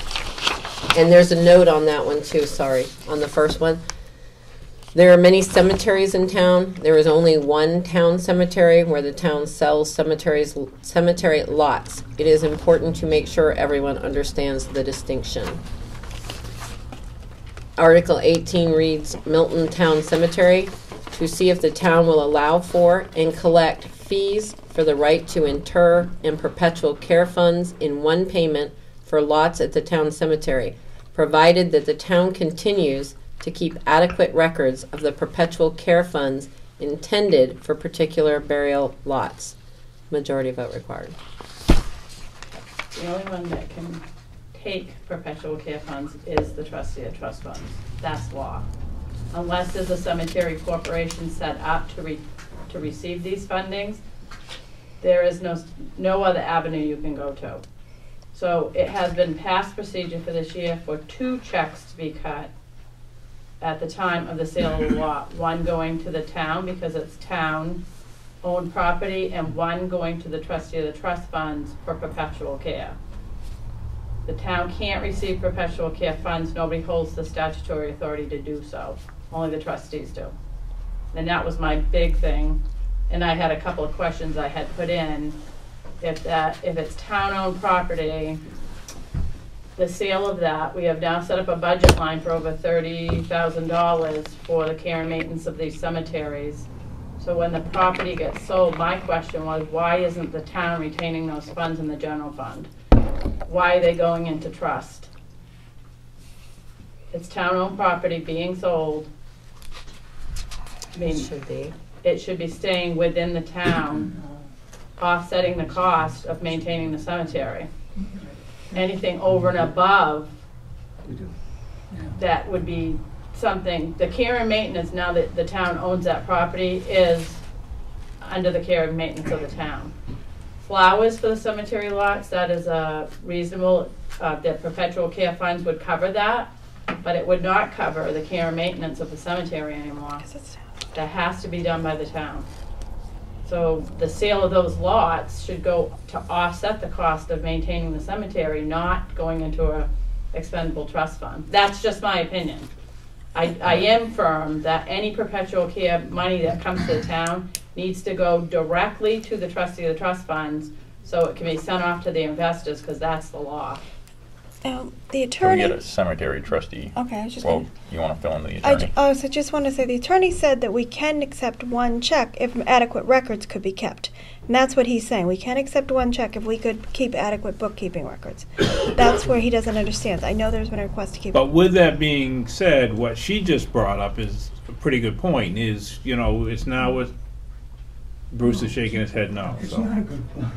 You're not selling town-owned land, you're selling a burial plot. You're selling a right to inter. You're not selling fee simple property.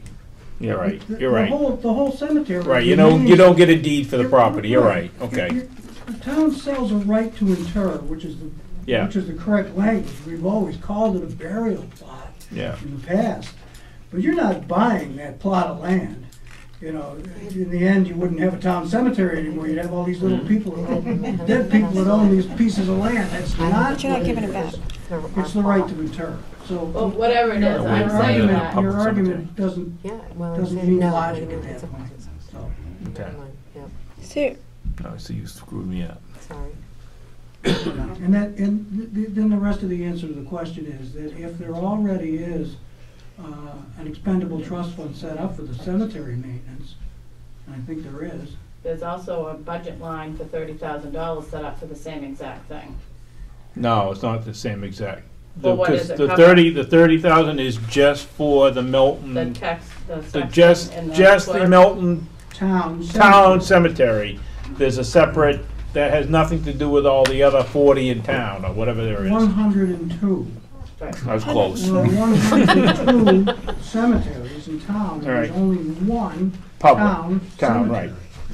So if perpetual care funds coming into the towns, what is gonna be the paper trail that goes from receiving these funds? It's gotta be 2. it's got to be 2 checks. It's gonna be 2 checks? It has to Because be. what I I read in the think- draft, it said one One. check. Well, that's what it is, but But then it said if you have adequate record keeping. and That's But the we're problem. already having an issue with It's gonna be record horrible. keeping with No. with what we discussed at the last meeting and who's gonna take care of and that, so, I Well- mean, deposits and such, I think it should be correct. I mean, when you Should be take 2 a checks. check in, But doesn't that it come adds in? an extra step to it. If it's 2 checks at point of sale, one goes diverted to the trustees, which goes then into an account and sent right to the investor. You're making it much more convoluted than it needs to be. Like when you go to register your vehicle, you would have to write out 1 check to the town and 1 check to the DMV. They go to their appropriate places. If you're having 1 check written, then somebody has to follow that through, It has to go into the general fund, it has to be another check has to be cut to, and it all needs to be properly documented. And if any perpetual care funds go in the wrong place, we have a huge problem. It's just my concern. I was asked to look at it, and if I had any concerns, that is my concern. Currently, we're doing 2 checks, and I don't have a problem with anything else in this. Just that it remains 2 checks being written and goes to the appropriate places. I know that's been a concern, though. And that's been a concern. Does the rest of it, can you speak for the cemetery trustees on that? Well, I will try. I may run afoul of the chairman of the cemetery. That's why I'm asking you to speak, not me. I think that what the trustees of the trust fund have to say about how many checks get written is what we have to follow. Okay. And maybe not what John Catwick wants, but it's not that big a deal in my estimation. And it ensures proper Right. Bookkeeping. bookkeeping Okay. of that money. I think that's gonna be a horror show, so. That was my only concern. Who's gonna tell John Oh, Catwick? scary. Okay, so back to the. Oh. My understanding of all this is that is a self-funded cemetery. My problem with this is that they're charging the taxpayers money when it shouldn't be done. Any money that he collects goes into the trustees. And at the end of the year, of course, you got your payments you have to make, but it usually comes out of the general fund. And at the end of the year, John will go see the trustees and have all the paperwork for him to reimburse the general fund. This is how I understand it. There should not be anything in that budget line. We Because it's created a department. Yeah, there's a department. Yes, but it is a I lost the word. Self-sufficient. It takes care of itself. There is plenty of money in there. The lots that he sells, and I believe the perpetual care is separated. And at the end, when he does, anything he sells goes into the trustees. It stays there. No money can be pulled out. But there are going to be instances where payments need to be made. Right. But it does come out of the general fund. At the end of the year, John will submit all the bills to the trustees, am I correct? Right, but now that the town owns the property, care and maintenance cannot be taken out of trust fund. That is under the town to take care of their own cemetery. But what, I was We own told that this is self-sufficient. No, not anymore. Not anymore. Not Now anymore. there's a contradiction then, I have with John. But I think the answer to your dilemma is that because there are, as Andy might have said, 30 or 40 cemeteries where the town has promised to take care of perpetual care for those folks in non-town cemeteries, that's where you're seeing both things happening. We have a town cemetery now, we didn't have that But it is 2 years ago. It is self-supporting. No. Well, then he must have told me the wrong thing then, because we talked today, because I have a problem with this. All right, so The perpetual care for the care of the town cemetery, all the private cemeteries, is self-supporting. So we're gonna strike Article 18.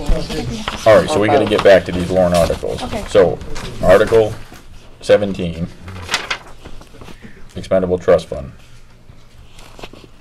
Are we good with that one? It's Article 18. That's the problem, right? Yeah, then Article 8. Did we go ahead with 7? Okay, 17, are you good with it? There's no cost to it. Are you good with it? Yes. Do we have to make a motion on that? Do we have one already? Yeah, We don't. Yes. Yeah, you do have it. we do already have an existing expendable trust. Why are we setting up a new one? Because it's for the town cemetery expendable trust. What's the But name we're of the old striking- one? We're striking. No, we're adding. Yellow? No, we're adding it. We're adding it. Town cemetery. It's for the We were town doing what didn't cemetery have it. one. I just don't see the need for two expendable trusts. It's for the town cemetery. Do we need a separate one for the town cemetery? It was Milton Cemetery. The first draft was Milton Cemetery. The second draft came as Milton town cemetery. It's the town cemetery. So that way it's distinguishing just that. So wouldn't that be just a matter of changing the name versus adding? Expendable trust is an expendable trust, and as long as it's related to cemeteries, I don't know why you need It's to. two different cemetery. It doesn't matter, it's for the purpose of cemeteries. But Or one's maintenance, town-owned. whatever he has written in the original language of the first expendable trust. The issue with the expendable trust, the way it was written, it was never, in an expendable trust, from what I understand, when I went with the Secretary of State's office with John, is that an expendable trust, you need the taxpayer's permission to put money in that trust. It has to be directed to that trust. So it was never directed that the sale of the lots or right to inter was going to be put into that trust, and that was what the issue was with his trust. So this would take care of it. So this would clean up that language. That's a cleanup one, so it's just Yeah. cleaning enough of the language that gives That's them what time to put it. But that's not how But it's doesn't worded. say it's creating a trust, It says right? to see if the town will vote to establish a Milton Town Cemetery Expendable Trust Fund. It's already established, Yeah, that's so not it the needs right to be, language. We have a trust fund. yeah. All So right, this needs to say to change the name of it, It correct? doesn't even need to that, it needs So we don't to need- take the taxpayer's permission Right. to put the funds from the sale of the right to insure So it says- into that trust fund. So it says from the At sale of point cemetery sale, lots. It should go directly into the trust fund. It If says, that's how you guys wanna do it. it says allowing Put all that in a future, motion right there. allowing all well, it says allowing all future proceeds received from the sale of cemetery lots in Milton Town cemeteries, and further to name a selectman as agents to expend from this fund. So that's what it says. So Then it's fine. if we cut out, We gotta cut out the beginning. though. Right. This is what's getting us in trouble. Okay. The established. so if Okay. it says, to see if the town will vote to allow all future proceeds received from the sale of cemetery lots in Milton Town cemeteries, and further to name the selectmen as agents to expend from this fund, Perfect. then that's, That cleans it up. Okay. Bruce? And I'll put that into a motion. Thank you, Andy. You second that? I'll second it. Any more discussion? We all in favor? Aye. Aye. Okay. Okay. All right. While we were Town doing cemetery. that, I don't know. So Article 18, So we need to make it 2 payments? I'll just skip it. But if you're already receiving, it's already in 2 checks, you receive 1 check, correct? For the perpetual care, so that then, all That this one was trying to do was to eliminate people having to write 2 checks. right. Right? Mm-hmm. That's all it was. That's all it was. Nothing. So I'll make a motion to strike Article 18. All right. I'll second it.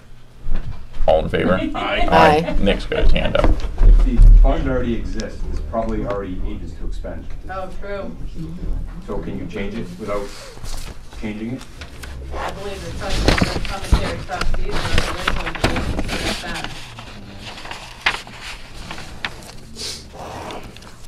Well, so I think we're gonna have to consult with legal again on this one. Yeah. And look at what we have, right, And I'm not unfortunately? sure if you have cemetery trustees, why you would want the BOS to be the expending agent, because that is kind of what their job is. Maybe that was the question you got.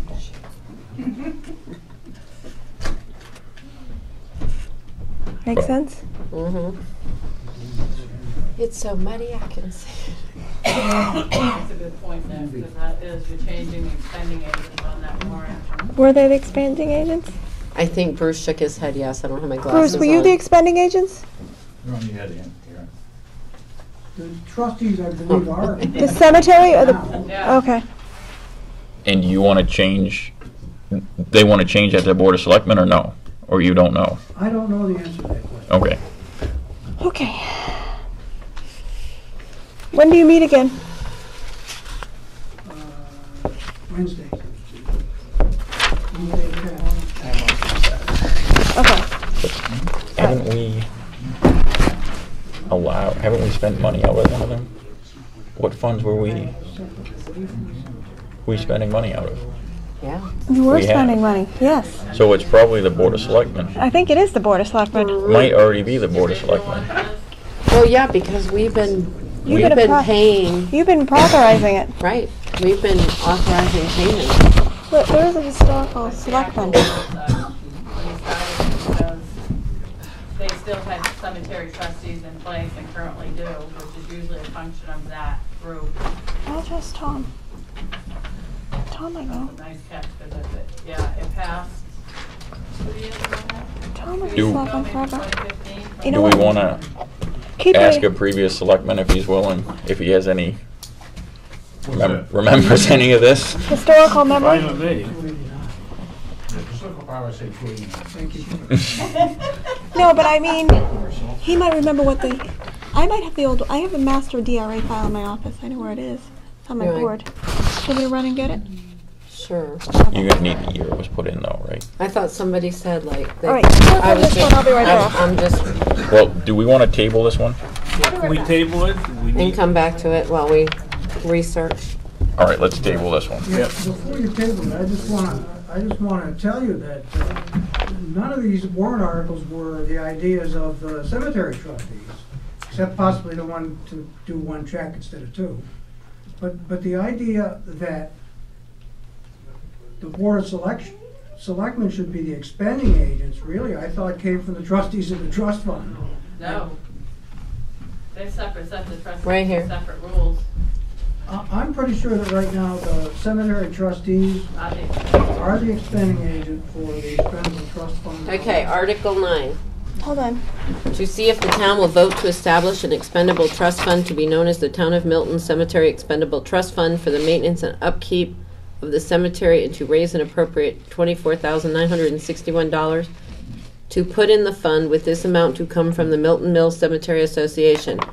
Further, to name the cemetery trustees as agents to expend from the fund. And as long as they exist, that's how it should be. I don't So, know where the idea came from. Take Larry. That, I happen to be, among other things, past chair of the cemetery. And I just wanted to note that I'm the one responsible for bringing the Milton Mills Cemetery on board as the official town cemetery. I wrote the contract for the $1 a year, which started this fall. It is, that warrant article, as you just read it, is the reason that it is no longer a self-supporting cemetery. All of its assets and responsibilities have been transferred to it to become the official town cemetery.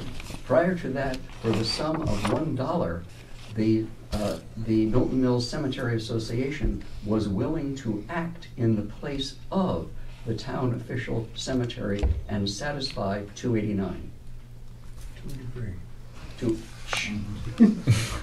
All right. Which Thank you. article did you just read? what's that? Which article did you just 9. read? 9 from 2016? Yeah. Okay. Trustees of the trust fund, it says. Yeah, that's what I just said. No, the cemetery. Association further to name the cemetery trustees as agents to expend from the fund, Okay. is what it says here. DRA has the trustees of the trust fund, not cemetery trustees. Could that have been changed at town meeting? And that's why Karen, are that you match hearing doesn't this? match? I don't know why it According would, to but DRA, it's trustees of the trust fund. Now, as long as cemetery trustees are in place, if they weren't in place, it could come to the trustee of the trust funds. But as long as you have municipal cemetery trustees that were elected, they should be the Well, ones maybe it- overseeing those funds. maybe they mean cemetery trustees, they just weren't, because it just says trustees, it doesn't say No, it's trustees of the trust fund, see? holders. Yes, we hold the funds for all of it, but they are the, Oh, yeah, they are the trustees, okay. expending So, you agents, think- not us. It just isn't very clear. Yeah. It just says trustees as agents, but Well, because the virtue of being the cemetery, it would be the cemetery trustees. Okay. Yeah. All right.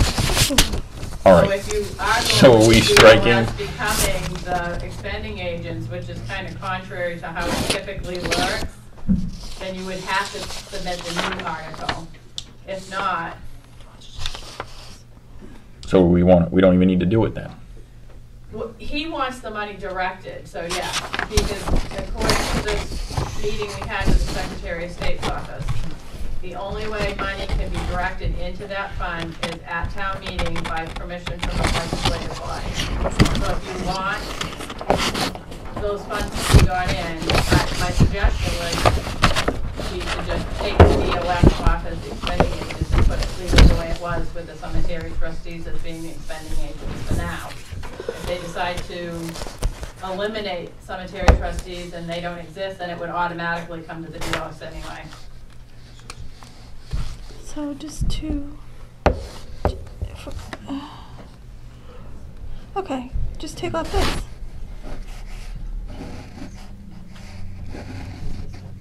Okay. To see if the town will vote to allow all future proceeds received from the sale of cemetery lots in Milton town cemeteries. That's it, right? To see if the town will vote to allow all future proceeds received from the sale of cemetery lots in Milton town cemeteries. That's it. But we gotta say where it's going, right? To the Milton Town Cemetery Expendable Trust Fund. Right, well, that's what the article, yeah. All right. Is that what So you wanted we to say? gonna vote on that, or are we gonna hold off? I'm gonna keep vote on it. Are you done?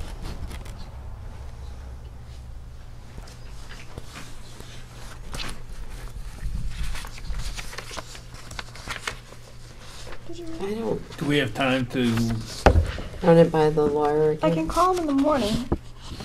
I gotta call, I mean, he's do gotta we get back have- to me Wednesday. right, do we have time between now and our next meeting? Maybe? No. No. You're not gonna, it's not gonna be magic for the warrant, but, I mean, for the budget, but you should. But the budget committee doesn't have to vote on that one, do they? Mhm. So it, There's no money. that one we should be okay, right? By holding off. Yeah, I make a motion All to right. postpone it. Alright, so this one, I think we should have a consensus. How's that? So the motion fails, there's no All second. those in favor? All right, everybody, moving on. It's been a long time. Article 19. Community. Oh, okay, the one thing about this one is you have to specify where, Speak up. oh, I thought you were telling me to smoke a cigarette. No, that would be this. You have to talk about, the one thing about this one is you have to talk about where this property is or where this community revitalization area is gonna be. So, it has to, you have to specify where in town this is. So as you read through this, talk about this. You want me to read it real Yeah, quick? just read the heading, yeah, so people get a clue. Community Revitalization Tax Relief Incentive, RSA 79E, and here I will say, I am a member of the Economic Development and we support this. Shall the town vote to adopt the provisions of RSA 79E, Community Revitalization Tax Relief Incentive? Upon receipt of an application, the governing body will hold a public hearing to determine whether the structure is a qualifying structure, whether the proposed rehabilitation qualifies as a substantial rehabilitation, and whether there is a public benefit to granting the requested tax relief. This RSA gives the select board another tool to encourage reinvestment in the designated area. And that's where you specify.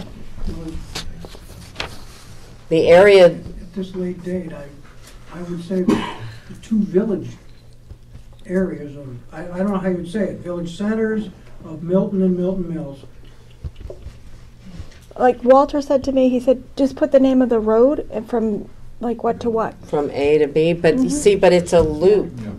Like Milton Mills would be the whole Like Main loop. Street, Milton Mills, or Village District, or whatever you wanna.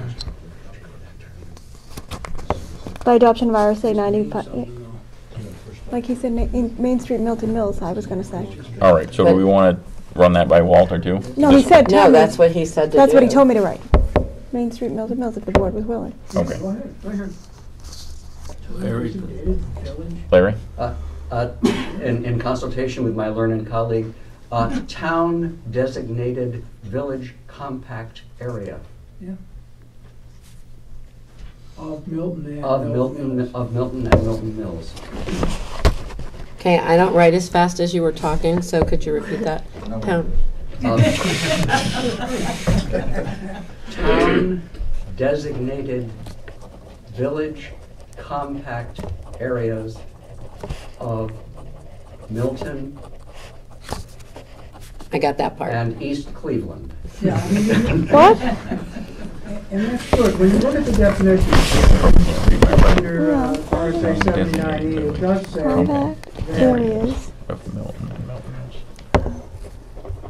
as a downtown, town center, central business district, or village center, or where no such designation has been made, in a geographic area which, as a result of its compact development patterns and uses, is identified by you, the governing body, as the downtown, town center, or village center. So you could just use those two words, the village centers of Milton and Milton Mills, that's right here. I'll take out compact and replace it with center. How's that? It sounds more like everyone would understand it. Okay. Okay, you want me to finish reading it? It is declared to be a public benefit to enhance downtowns and town centers with respect to economic activity, cultural and historical character, sense of community, and in-town residential uses that contribute to economic and social vitality. Number 2, it is further declared to be a public benefit to encourage the rehabilitation of the many underutilized structures in urban and town centers as a means of encouraging growth of economic, residential, and municipal uses in a more compact pattern in accordance with RSA 9-B. 3, short-term property assessment tax relief in a related covenant to protect public benefit as provided under this chapter are considered to provide a demonstrated public benefit if they encourage substantial rehabilitation and use of qualifying structures as defined in this chapter. Requires a majority vote. I make a motion to not make me read all that again, but to accept the community revitalization tax relief incentive RSA 79-E. All in favor? Aye. Article 20, junkyard. Okay. According to Walter, this we don't need to necessarily put in because the RSA, the state law, protects us from this. It's redundant to our state law, but if we wanted to put this in as a warrant article, we can. It's fine, but it's up to us. It's just an extra warrant article. I make a motion, we accept Article 20 as written with the zoning wording changed.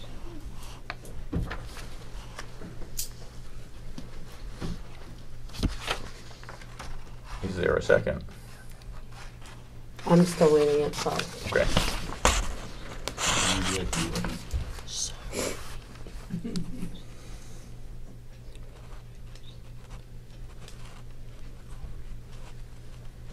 Okay, Mike, I'll second it for discussion. Yep. In the already stated RSA, are the fines in that? Or is this something that we are bringing forth? The fines would be there. I wish Brian was still here. Basically, he said it's just redundant. So there's no benefit, according to our town attorney, to put this in there, but we wanted to put this in there, we could. Because we can fine, we can do cease and desist and everything else. I personally think that if it's redundant, we shouldn't do it, just for the simple fact of the short time I've been on the board, we go back to these warrant articles that seem to be redundant, and it causes a lot of confusion. I just think the cleaner we can keep things, the better off we'll be, but that's my take on it. I'll withdraw my motion. All right, you gonna second it, or you want me to Second it. So we scratching it? Scratch it. All right. I mean, we need to, Okay, 20. This is the interstate bridge. Apparently we need about $28,000 to finish it. The note here from Bruce is why it's not presented to the planning board because it was an interstate bridge. Wait, how much we? 28,000 we need to finish to complete it. We think. We I don't got know. 20,000. How come? Yeah, we put 20,000 in, and we need about $8,000 more. That's what we're being told. It's kind of an estimate. We have to find out exactly what Maine's going to pay into it and get the final. So thing. originally we thought we were all set. No, last year we took it off because we thought we should be close to being all set, but we need to keep it under that cap we were trying to.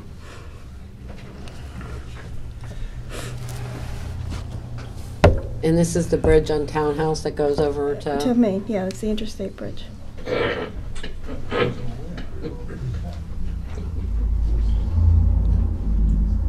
Whose note is this in yellow highlight? That's Bruce. Bruce's. So you're saying we should up it to 28? I'm thinking we should, no, I talked to the highway or road agent, Pat, and he said just keep it at 20, and he'll find the rest of the money. And a rough estimate I was told was roughly a penny on the tax rate. I make a motion, we accept Article 20 as written. I'll second it for discussion. I guess the only problem is it really should have gone to the planning board, but at this point, I think it's too late. At what So- point did they find out, though, that we needed to have this money now? Because last year it wasn't on there because they thought they had enough. Now this year they it was don't. also, it was a question last year, but we also were trying to keep it under that cap. Right. And that, so we didn't. And then the other thing is, we've been going back and forth, and we've been talking, and it appears that we need another $28,000, so. Is this gonna happen? Is this going to happen this year? We're supposed to go to engineering this year, 2019. Right. And then but how many would- more years Yeah, before but we with that actually- money, with that money that's already in there, I mean, can this wait till next year and go through the process? If they're not gonna be building it this year, so. It could. I mean, it'll be a penny. I mean, roughly. I mean, it could wait.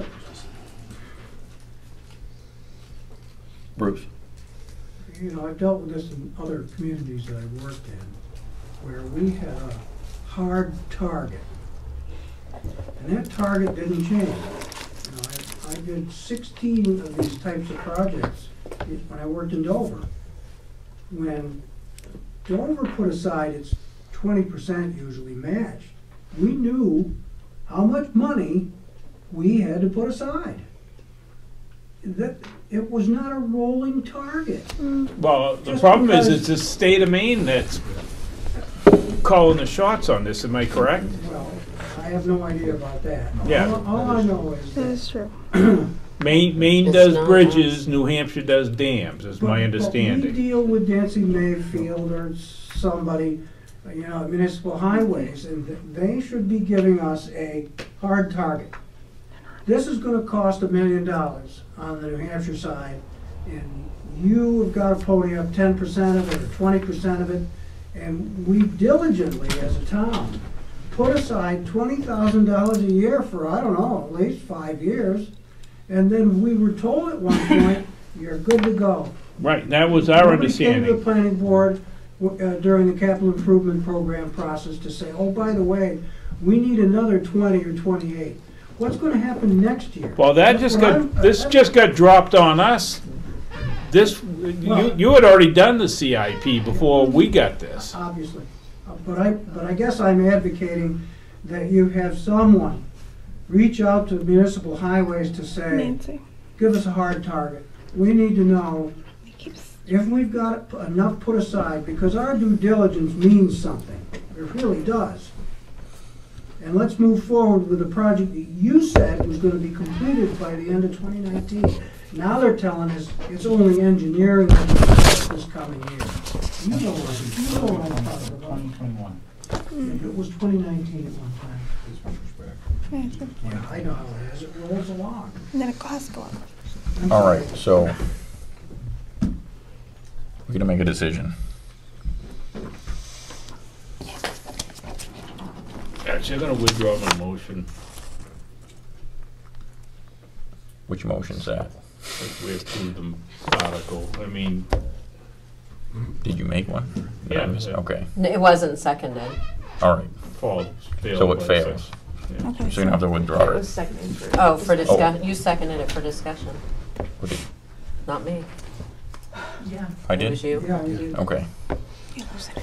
I guess it's Getting getting late. The previous one you seconded for discussion, that's what I'm Right. thinking of.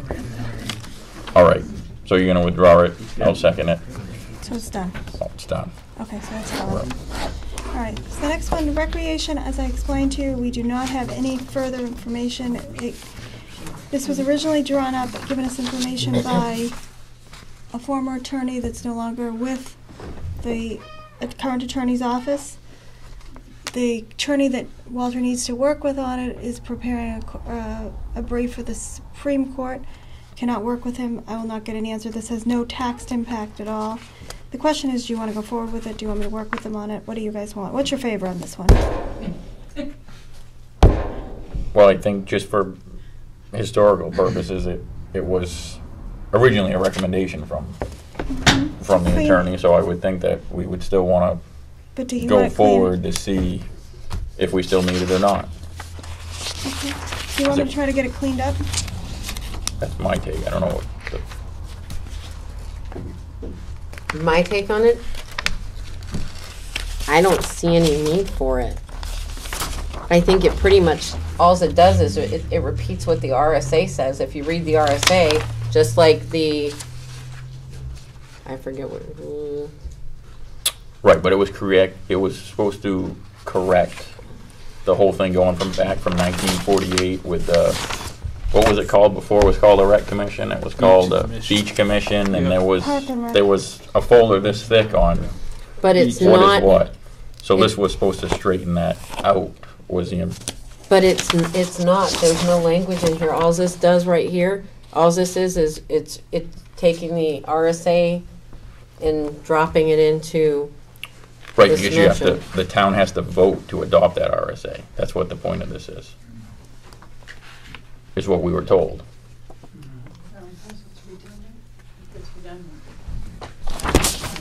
Am I? I vaguely remember this, but I think so. I think you're right. That was what the advice was, whether it's wrong or right. I don't know, but I have emails on this. I think it's wrong advice, though. Okay, maybe. I'm just saying that's. I think this goes back. No. Hold on. So, this might go back in this folder too. It might be in here. I guess maybe I still would like to continue to look into it, and if we don't need to do it, just justify it one way or the other. Would be my take on it.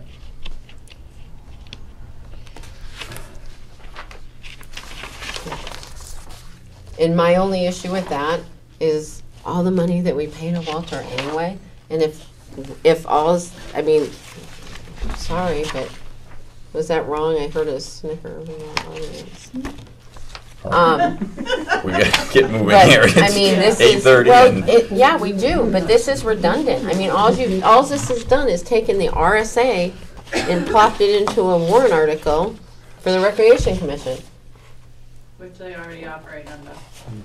I mean, I make a motion to strike it. Second it. All in favor? Aye. No.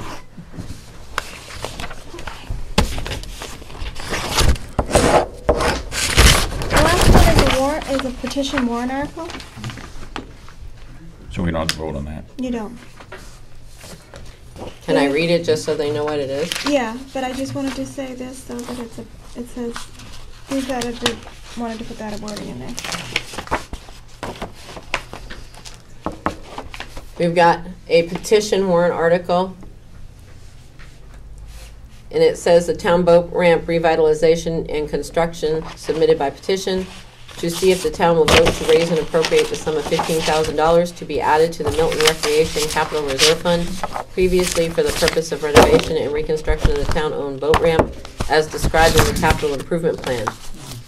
It says this project was not recommended in the 2019 through 2014 CIP.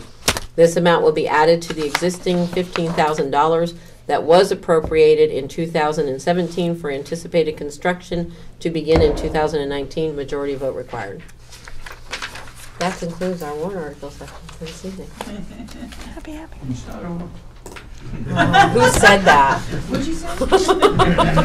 But we haven't even, that's not all of them. That's all we have right now. I said that concluded for this evening. Well, I'm just saying, just to be clear, that. But I did want to bring up the fact that the planning board has worked on and is presenting 3 zoning amendment warrant articles. And I did send that blind copy to each member of the select board. I don't think I don't think the statute says that you need to recommend it, or even, it just has to go on the warrant.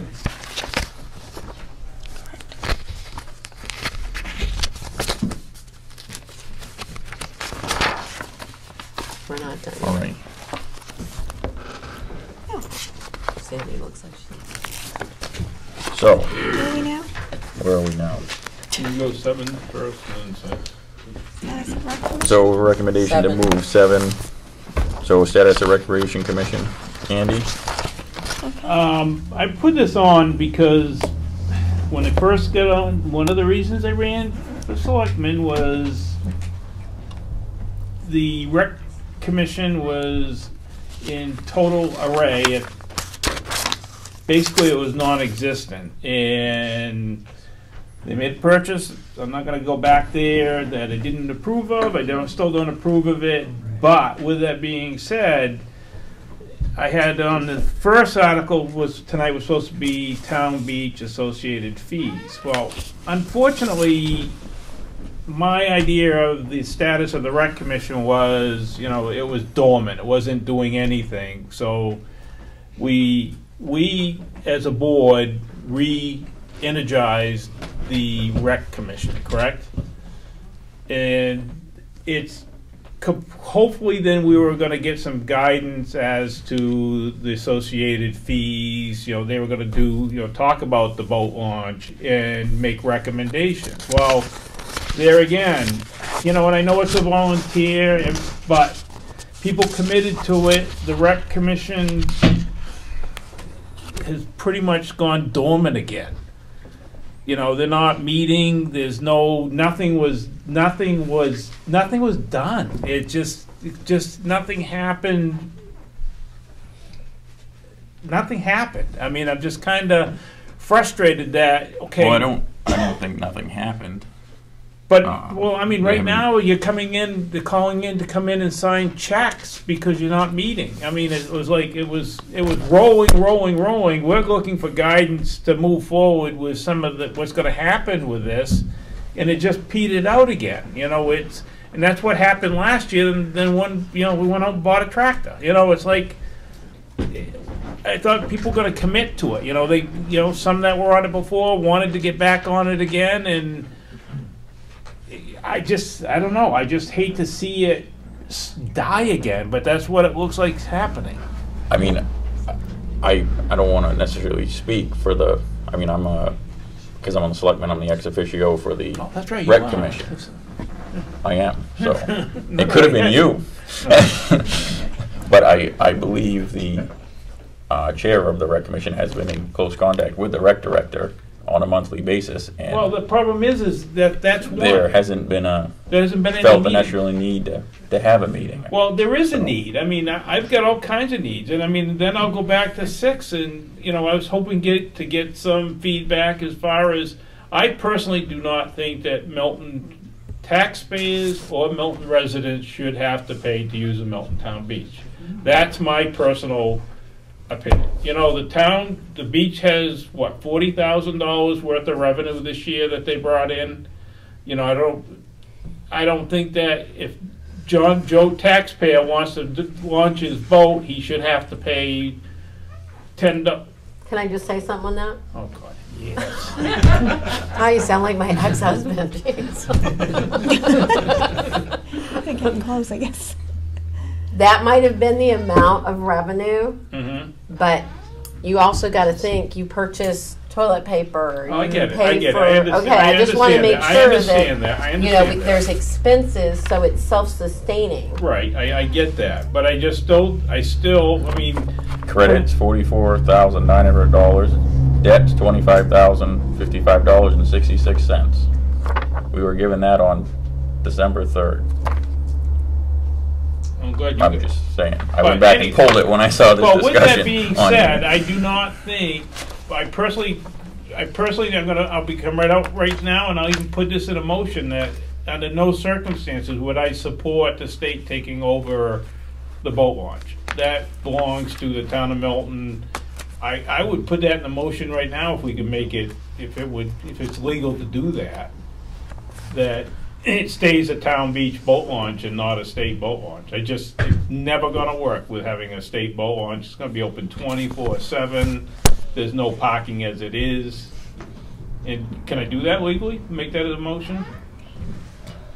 I make a motion that the Milton Town Beach boat launch remains the town of Milton's boat launch and does not become a state boat launch. I'll second it. Discussion. All I'm gonna say is, without any research or anything, I'm not gonna support a yes or no. Yes, we should have one, no, we shouldn't, without doing some background and research, so. On that, I'll take roll call. No. Aye. Aye.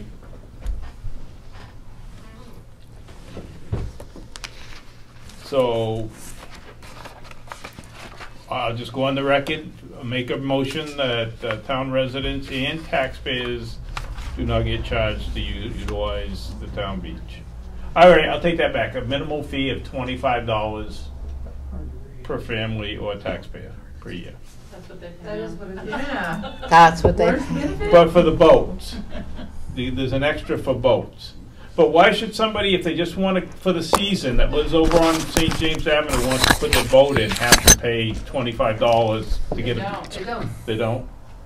The chair of the rec commission. My understanding, and again, being new and being also a volunteer, obviously of one of Ryan's 15 board things he's on. It's my understanding that we set the fees, we distribute the funds, and that's the rec commission's purpose in doing what we do. We do have a meeting that will be scheduled for the 16th of this month, and I will take full responsibility in changing dates and times that we've had meetings over the summer, and also not having a meeting in the last couple of months due to personal issues and also the holidays. Could we have been more diligent? Absolutely. Did I 100% talk to other board members and talk to the director and say, hey, what do you think? What do we have to talk about?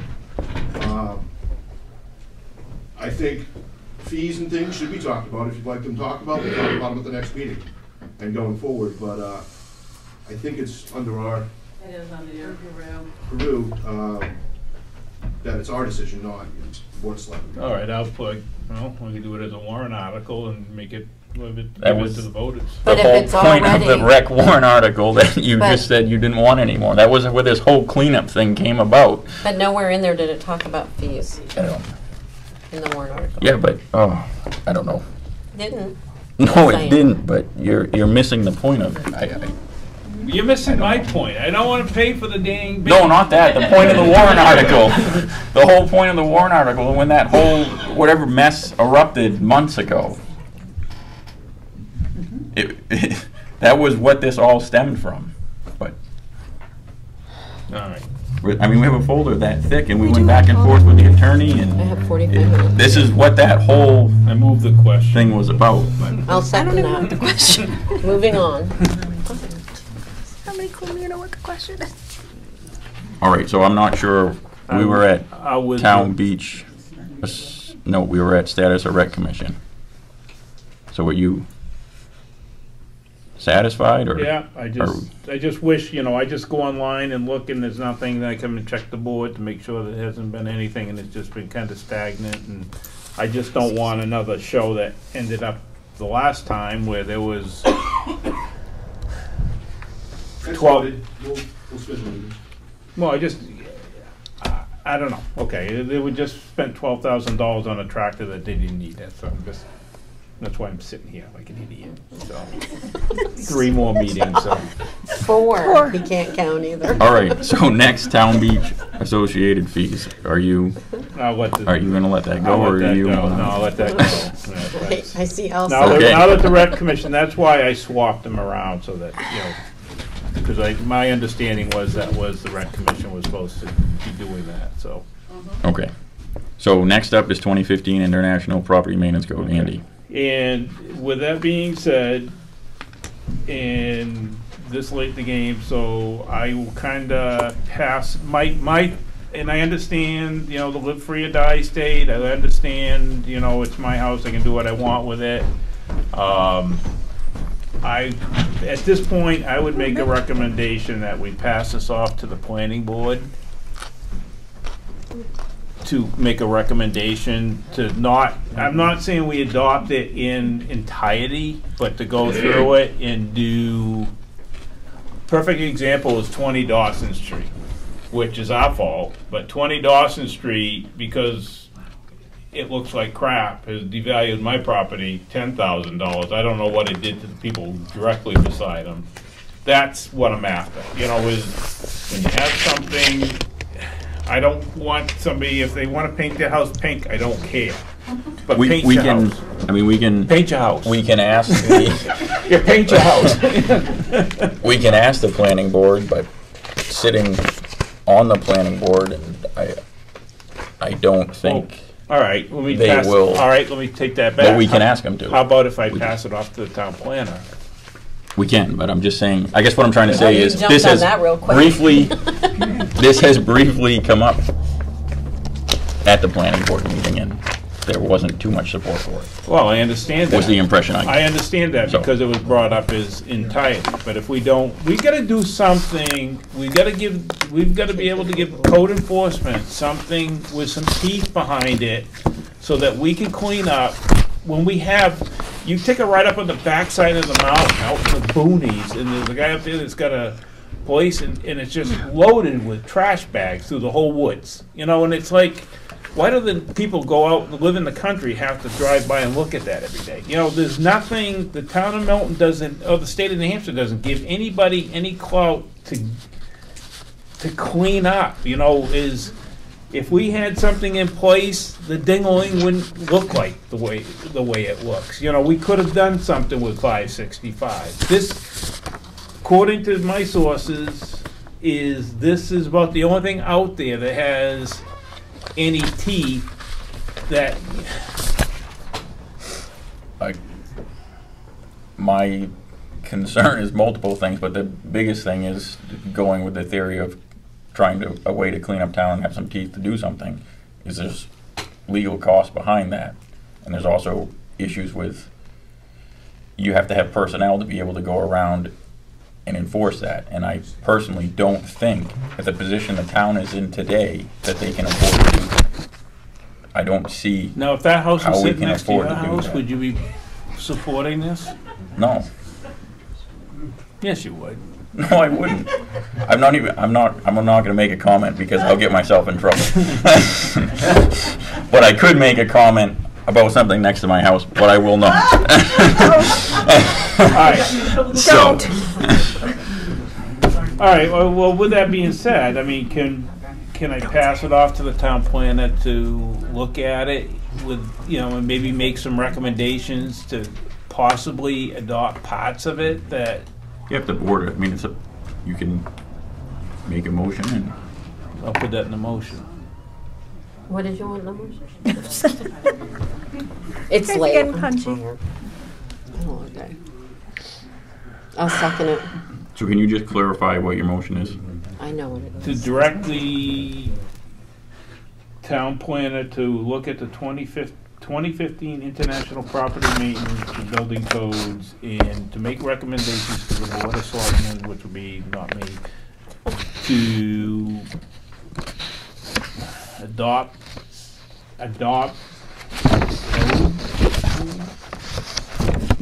that will give the town something, I don't know, whatever. Some teeth. All right, so you're basically looking for the town planner to look at the 2015 International Building Property Maintenance Code to see what relevant? sections, if sections, fit the town of Milton and would help right. us clean up Yes. What is around relevant? town. What is Yeah. relevant to the town and what would be helpful? Relevant, yeah, just to look into it. right. Yes.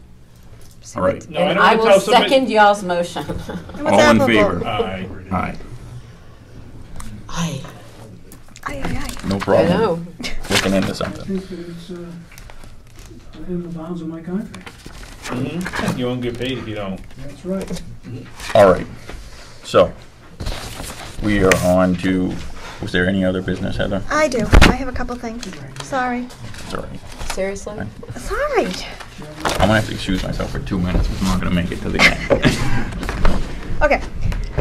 Quickly, I have to request The Board of Selectmen make a motion to refund Sprinkler Systems Inc. in the amount of $334, which is the town portion of the registration. This is a request that came in from Michelle. It's just a request, a refund, $334. It was an error in something. Can the Board of Selectmen make a motion for $334? Without Ryan, is that all right? You got two of you. Just go with it. I'll make a motion to go ahead and refund Sprinkler Systems Inc. $334. Second it. Thank you. All in favor, aye.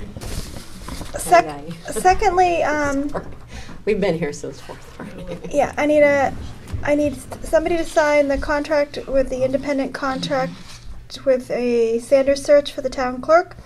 It is an annual. I'm sorry, a what, sir? Sanders searches. It's something that she uses every year, and it's for $1,551. And I just need somebody to make a motion and to sign off on it. Can I see? Yep. She just brought it to me tonight, and I'm short, so. It's an annual contract that is done.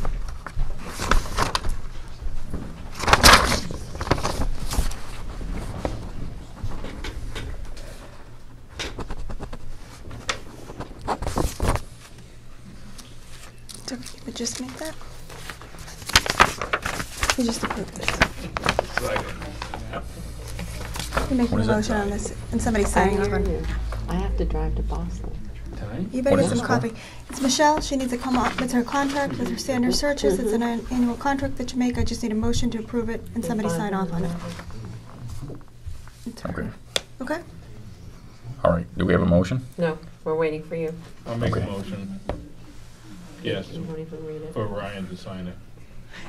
There's a signature for everybody. Oh, you got a pen. We're good. Second it?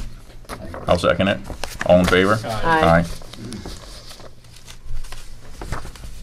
have one more thing, but it's non-public. It's legal from the attorney.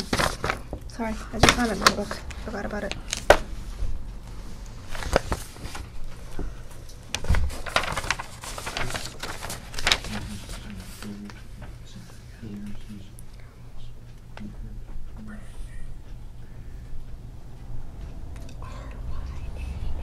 Well, I know. Gee. So, It just says you give am I up your signing here? house. Ownership of your house. Okay, what else do we gotta do?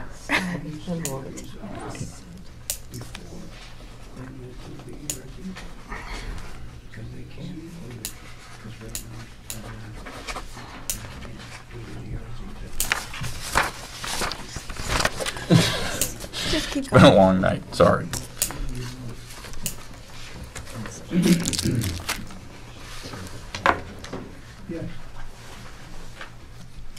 So you're good with other business?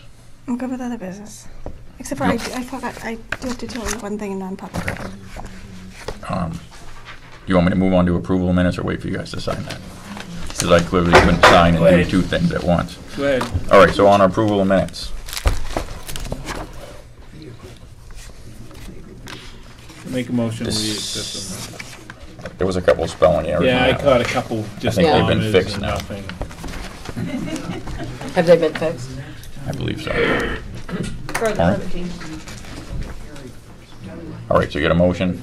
We have a second? I'll second it. All in favor? Aye. Thank you.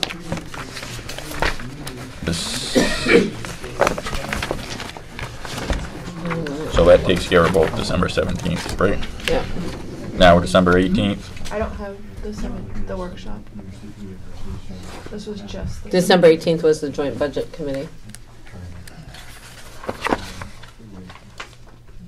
That was just open and closed. The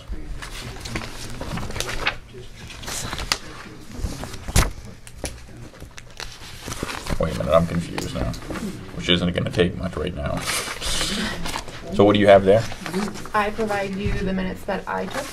I took the minutes of your scheduled meeting for the 17th, the joint meeting of the 18th, and the workshop on the 26th.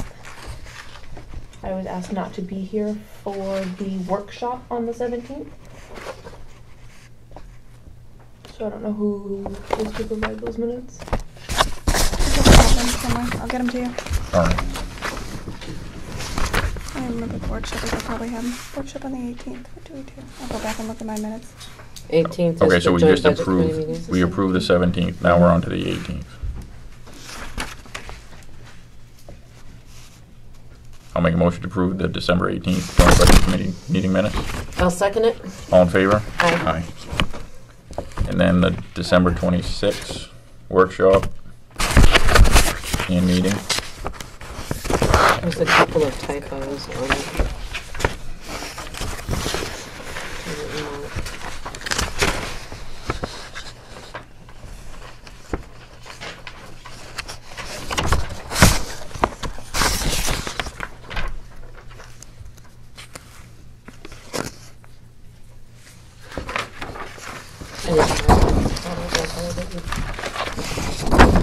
I'll make a motion to accept the meeting minutes from December 26, 2018, and forget the typos that are in there. I'll second it. All in favor? Aye. All right. Do we have,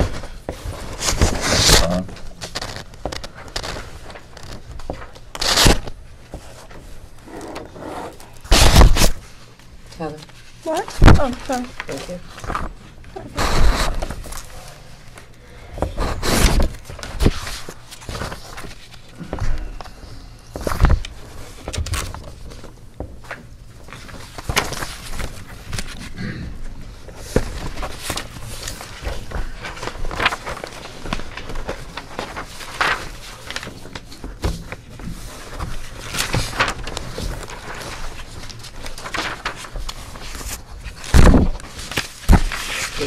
all right, so next up we have public comment pertaining to topics discussed. It is 9 o'clock, so I'll make it quick. I am going to ask that everybody sticks to a minute or less because it's getting late. Start with Paul. I'll make it quick. First, I was to thank you guys for reconsidering the demolition of the buildings. Second, I would like to suggest that you probably look at some fencing. There's companies that rent fencing, like to use around construction sites like that. One came to mind, a company called B-Quip, I can't find the name of them, like, to put around that building to keep the kids and stuff out of the building. Thank you.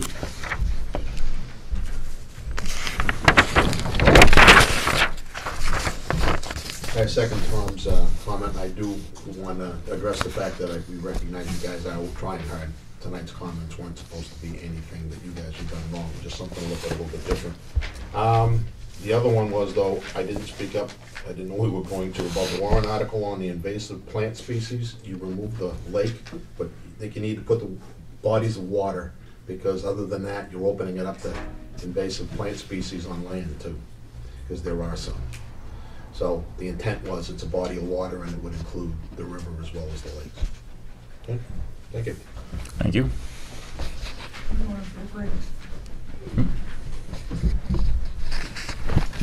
Although you guys may think that social media is bad, look at the crowds here you've had tonight, and you guys working together and everything else, and I think that's important, because you allowed us to say something. Thank you.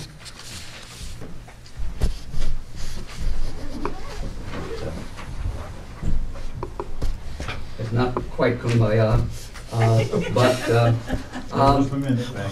thank the board for its courtesies in dialogue. I hope the expansion was useful. I hope we offered you the same courtesy. 3 things: clarity of information, clarity of process, clarity of goal, and then you cut to the chase and vote.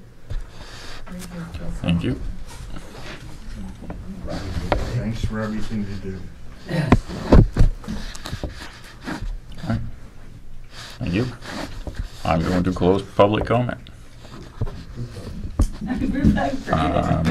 Expenditure report.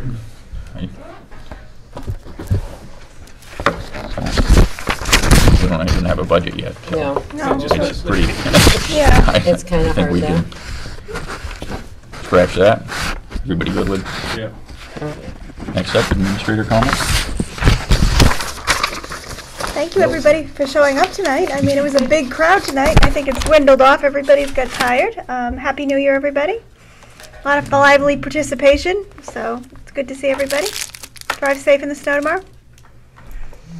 Freezing rain. Freezing rain, whatever we get. So, thank you, everybody. All right. Selectmen comments? I just got a couple, I got a quick question. Where are we at with the website? They're in the development stage. Oh my God, we're getting in the development stage since we started the year. Well, I've got a call in them today to see where we are, but they were uploading a lot of the old minutes and all putting everything in, building it, and so they're supposed to go back to us setting up a meeting in the next week, but they are getting there. Okay. The other thing I've got is, I was going through the joint loss meetings for the town employees from Primex, and there's things that are being discussed that don't pertain to town employees, and you cannot discuss them according to the New Hampshire Department of Labor at the joint loss. Like, the landing material at the playgrounds cannot be discussed because it doesn't, all you can deal with in joint loss, trust me, we got nailed by the Department of Labor. And it has to stay with just what affects the town employees, the safety of town employees. Can't worry about the kids getting hurt on a swing set. They'll zing you and they'll fine you, so just, it's got to stay about town employees and the safety of town employees. Just an FYI. I'm done. I already got on my soapbox earlier. I do want to say, y'all didn't have to stay, but you did. And I appreciate it. It gets lonely at the end of the night. It does. We're just going to start sitting here. So thank you. Yep, just want to thank everybody for coming. I think we had some good discussions tonight. And, it's been a long night, but I think we did accomplish some things tonight, so that's always good. Make a motion to go into non-public. I'll second it. Second it. What letter? Under legal. Jay. We need to turn that off. Tom, can you cut us off? I want to make sure you save it, don't just turn it off, save it. We have a meeting tomorrow night, right? Yeah, I'm about to give you this. Oh, what? I was going to give you this, the warrant articles.